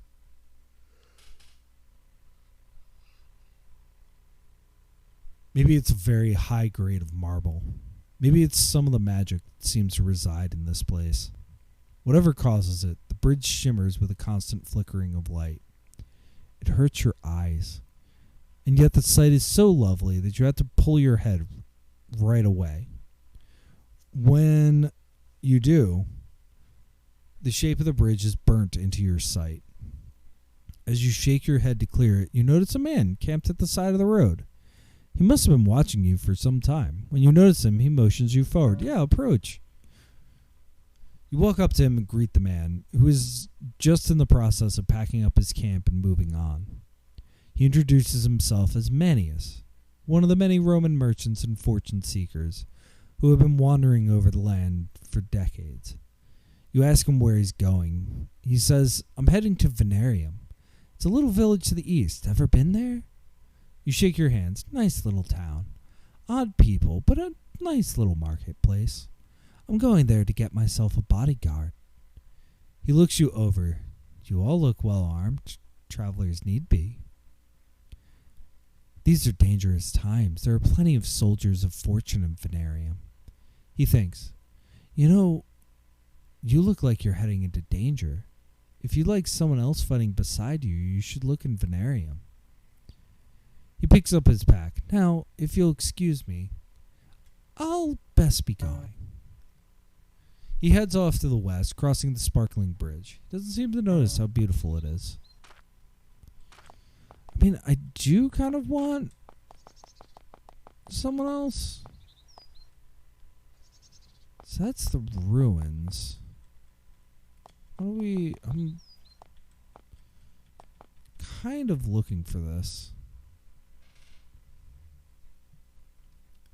You find a small island in the violence and treachery that surrounds you. This is a quiet, peaceful glade, a sweet-smelling and filled with flowers. There's a warm breeze and a sparkling blue river flows gently by. You're not the only people who find this place pleasant. There's a small hut in the middle of the glade. It's a cozy wooden building, and smoke rises from the chimney. It's surrounded by a nice garden with herbs and vegetables. You knock on the door. Yeah, dude, let's meet some people. You have to wait for a minute after knocking. At first, you start to think that there's nobody home. Then the door slowly opens, revealing a tall person, heavily wrapped in black robes.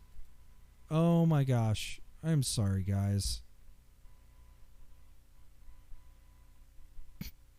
I've not had gameplay up this entire time. Wheel! That happens.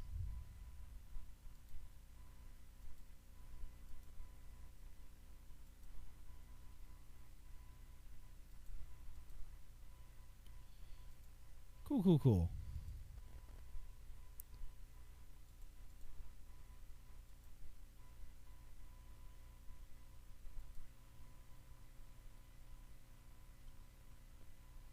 The person says, "Visitors, welcome. She must be an old woman. At least that's your best guess based on her voice. It's so long between getting to see people, real people, not sprites or the like. I am Pearl Blossom. Would you like to come into my humble home and have some tea? I so rarely get a chance for nice little natter." Yeah, sure, let's hang out. Her home is warm and cozy and filled with the smell of herbs and tea. It's sparsely furnished but very clean. The only strange detail is the way Pearl Blossom keeps herself covered from head to toe. She removes a ceramic pot from her fire and pours you several cups of hot, steaming tea. You smell it skeptically and then take a little taste. It's tea. You sit down and speak with her. There we go. You sit down to speak with Pearl Blossom. She talks and acts like a kindly old lady. However, her robes and hood cover every square inch of her skin, creating a highly unnerving effect. Her being out here in the wilderness doesn't help. You ask if she's scared, living out here alone. Her hooded head shakes back and forth for a moment. "Oh no, it really is a peaceful life. Nobody bothers me." Nobody bothers old Pearl Blossom. Fomorians, goblins, they all leave me be. Though I wasn't always a hermit. No, once I was a servant in Castle Eighth Dock. Such a lovely place. Castle Eighth Dock? Have you ever been there? It's to the west, not far. Only 40 miles or so. So beautiful. And the brothers were so virtuous. The brothers ruled the castle and its lands together, acting as one in all things. They were so wise and so kind. I felt blessed to live in their presence. I was a handmaiden for one of their ladies. I worked so hard, was so loyal. But then one of the fairy ladies thought her earrings were stolen, and that I took them. Oh, to the end of my days I will wonder what happened to those earrings. Still, they were kind to me. I was only banished, and I received a mild curse. Oh, they could have done much worse, so yes. But they were kind. What sort of curse? They... She touches her face with her hands. The curse was a difficult thing, I must admit, but I found ways to make it less of a problem. She touches her hood gently with gloved fingers. And now I live here, and sometimes people even come to speak with me. She starts to say something, then she begins to tremble. You think that you can hear gentle sobs coming out of her hood. Then she shakes her head. Oh, but I do natter on. Have some more tea. You finish your snack and bid her farewell. As much as you pity her, you can't help but be relieved to leave this eerie place. Spooky.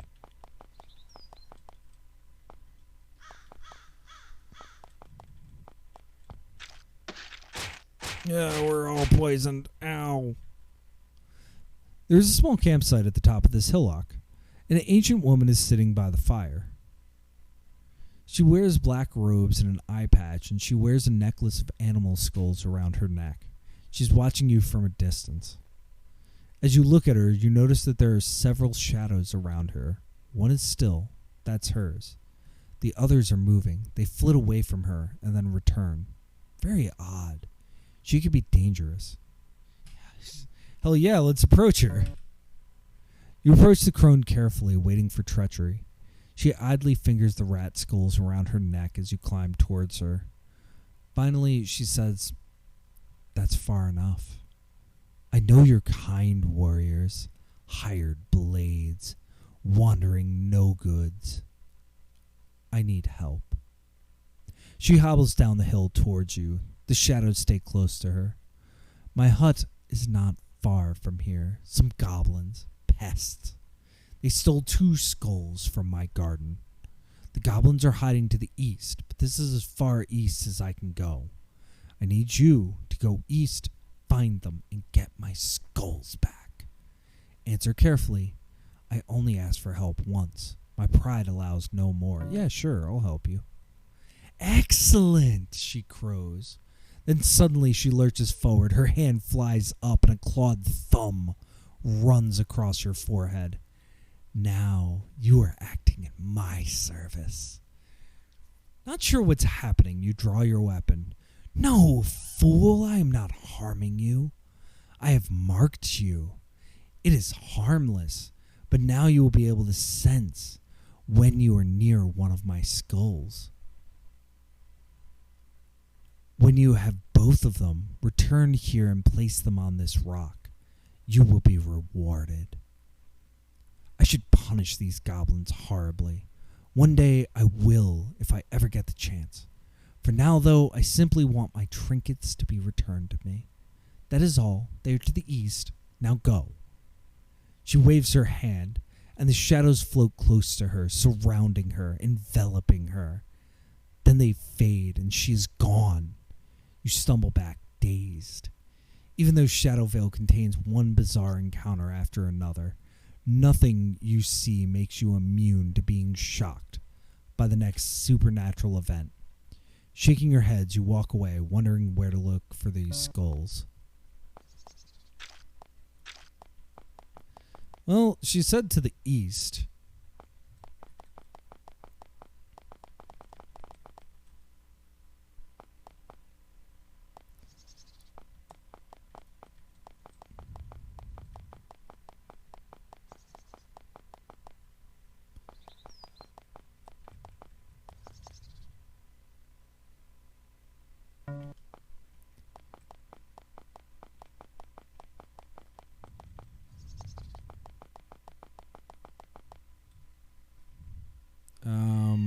What is that? What is that? Oh my god, I'm like surrounded by terrifying things. This is less than good. Hey, skeletons! Just 4 of them.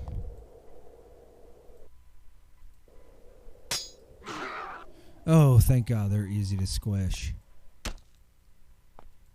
Well, not as easy as I want them to be.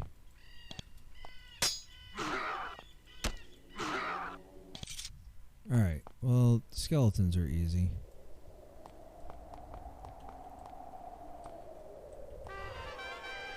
Yes, well, 8. 8's a lot more than 4.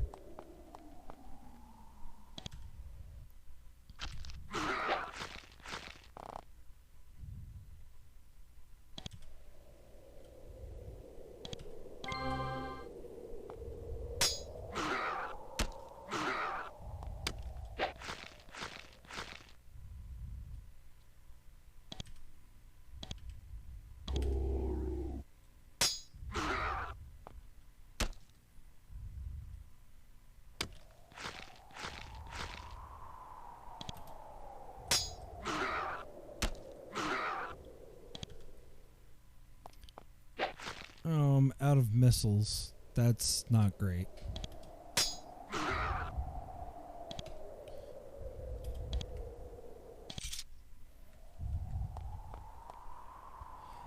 Alright, this is the last encounter, I think. As you walk through this clearing, bones crunch underfoot. The air here is strangely hot.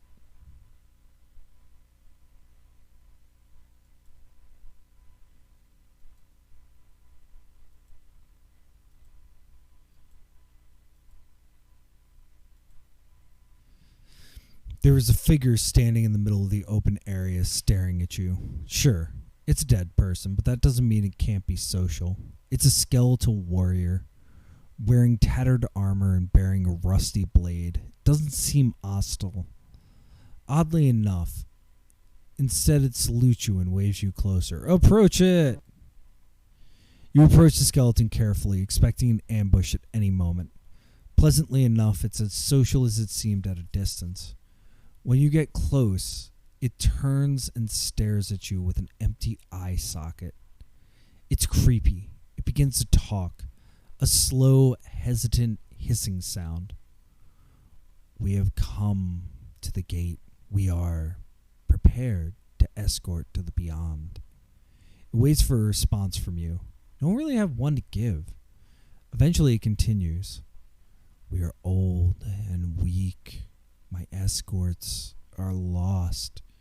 Shades weakened, faded, blown away. I will need them to perform my duty. I will reward for the effort. Will you do this thing? Yeah, sure. The skeletal warrior nods. Find my shades. They are lost. Taken by the wind. Tell them where I am. Return my 6 warriors. And there is a reward. Reward in life. Then the skeleton turns away. That's all it had to say. And I got a new quest. So, yeah, we now have even more quests. We have the meeting. Soon the local savages will meet with the forces of Shadowvale. This meeting will take place in a ruined hall to the north. We have seen the ruined hall. I just didn't feel like going there because I just really like exploring. Go there, learn what you can, and then report back to Vibius. We have lost lore. You met Nias, the trainer in Shadow Valley Fort. He asked you to bring him any scrolls you find with writing in the strange runic script of Shadowvale. The Crones. There are 3 Crones living in a swamp northwest of Shadow Valley Fort. One of them asks you to travel to a druid temple to the north, ransack it, and return with a golden goblet. Delivering a message, you met a cranky hermit in a hut near the east edge of Shadowvale. He told you to deliver a message to a similar hermit to the north. We had lost shades. There's a well-armed skeleton waiting in a grove near the east edge of Shadowvale. It offered you a reward if you could find and return his lost warriors. 6 shades that are hidden throughout Shadowvale. And now we have lost skulls. You met a witch in a camp in northeastern Shadowvale. She offered a reward for 2 skulls that were stolen by goblins and taken to the east. She did not explain why the skulls would be worth the trouble. So I think looking at this glowing skeleton, it's a wind warrior in a grove. Can I just take out these skeletons? Yeah. Let me take out these skeletons and then let's call it a day.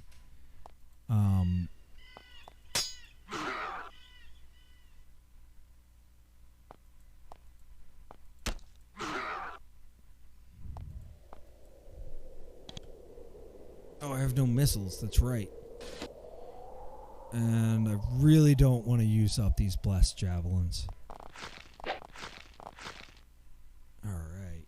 Yes. Oh, shit. I need to heal 2 people. Well, start with him. It's fine.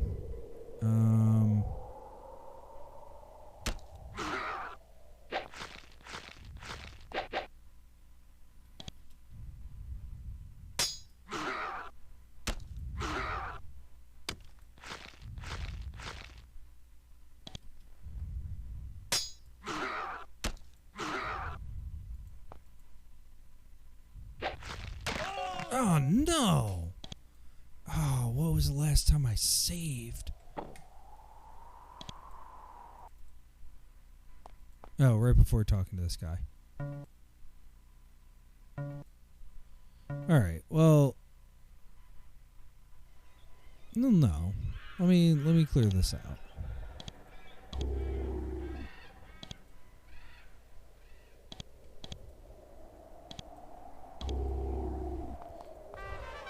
Alright.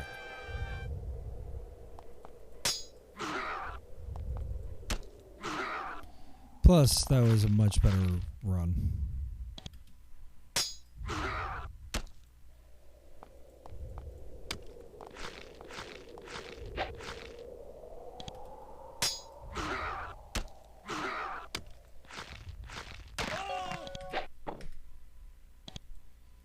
Well, it was. Alright, I'm just going to accept this quest and then save. That was a really fun run. I think I'm going to do more of this. I think Mondays might be, for at least the foreseeable future, running through Nethergate. This is, I think, a really different kind of narrative game. You know, it's not like, oh, I mean, it's an RPG. I mean, let's not be fancy about it. But like, I think what's super cool about this is the depth that it's gone to. So the original, so I'm going to talk this game up even more. I probably should have done that at the beginning. Like, what is wild to me about this game went up against Planescape Torment, which is like a well-regarded game, which frankly I could not get through. It was too much. But it went up against Planescape Torment for best RPG of 1998, 1999. I can't remember the year of the awards. And it like barely lost to Planescape Torment. And I think, given that Planescape Torment was like actually an attractive game for the time, even for the time, this game was like a bit rough around the edges. It was much more rough. This is a upgraded version of the graphics. You know, comparing Planescape Torment to this, like, you would think that it'd be nothing, you know, no comparison, but the plot line of this, the fact that there's two divergent storylines, the fact that there's multiple endings, the fact that there, you know, all these things for a game that doesn't have voice acting, doesn't have animation. You know, this is a real triumph, and I'm really glad that I have gotten a chance to play a little bit of it. And I think going through at least the Roman campaign would be a really fun way to spend some Mondays together. JRAM will most likely come in on this. She is also a huge fan of Spiderweb. That is actually one of the first things that we were like, wait, oh my gosh, we are friends. Why do we both have this weird memory of these games? And actually, I think she has not played Nethergate at all. And I am barely remembering any of it. So this is all very new for me too. So I am really, really stoked. I hope all the people who watched today, thank you again to Big Lefty for following. That was really cool of you. Thank you. please come hang out. So we will be back tomorrow. We are gonna try our darndest to finish up the weight of a soul, so that we can do other stuff.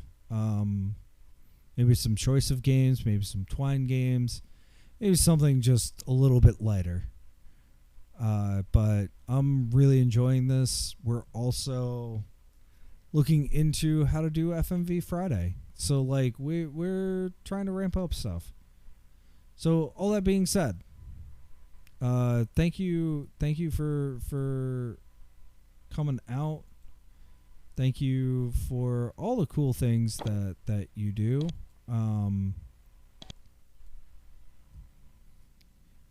Oh gosh. Okay. My computer was figuring out. Let me see who's streaming at this point.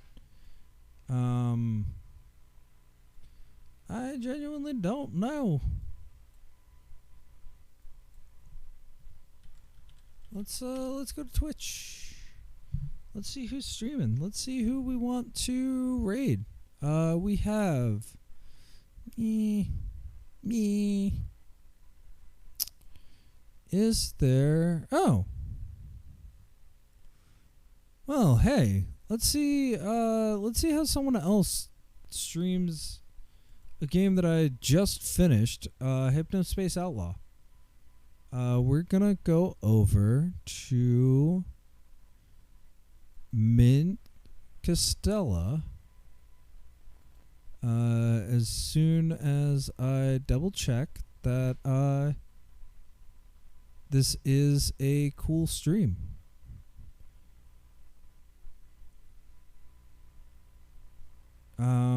You know what? I'm not even gonna check. We're gonna do this blind. Head on over to Mint Castella. Thank you so much for hanging out. See you tomorrow for Text Adventure Tuesday. See you Wednesday, or I'm sorry, see you Friday maybe for FMV Friday if we can get that together. We're really trying to do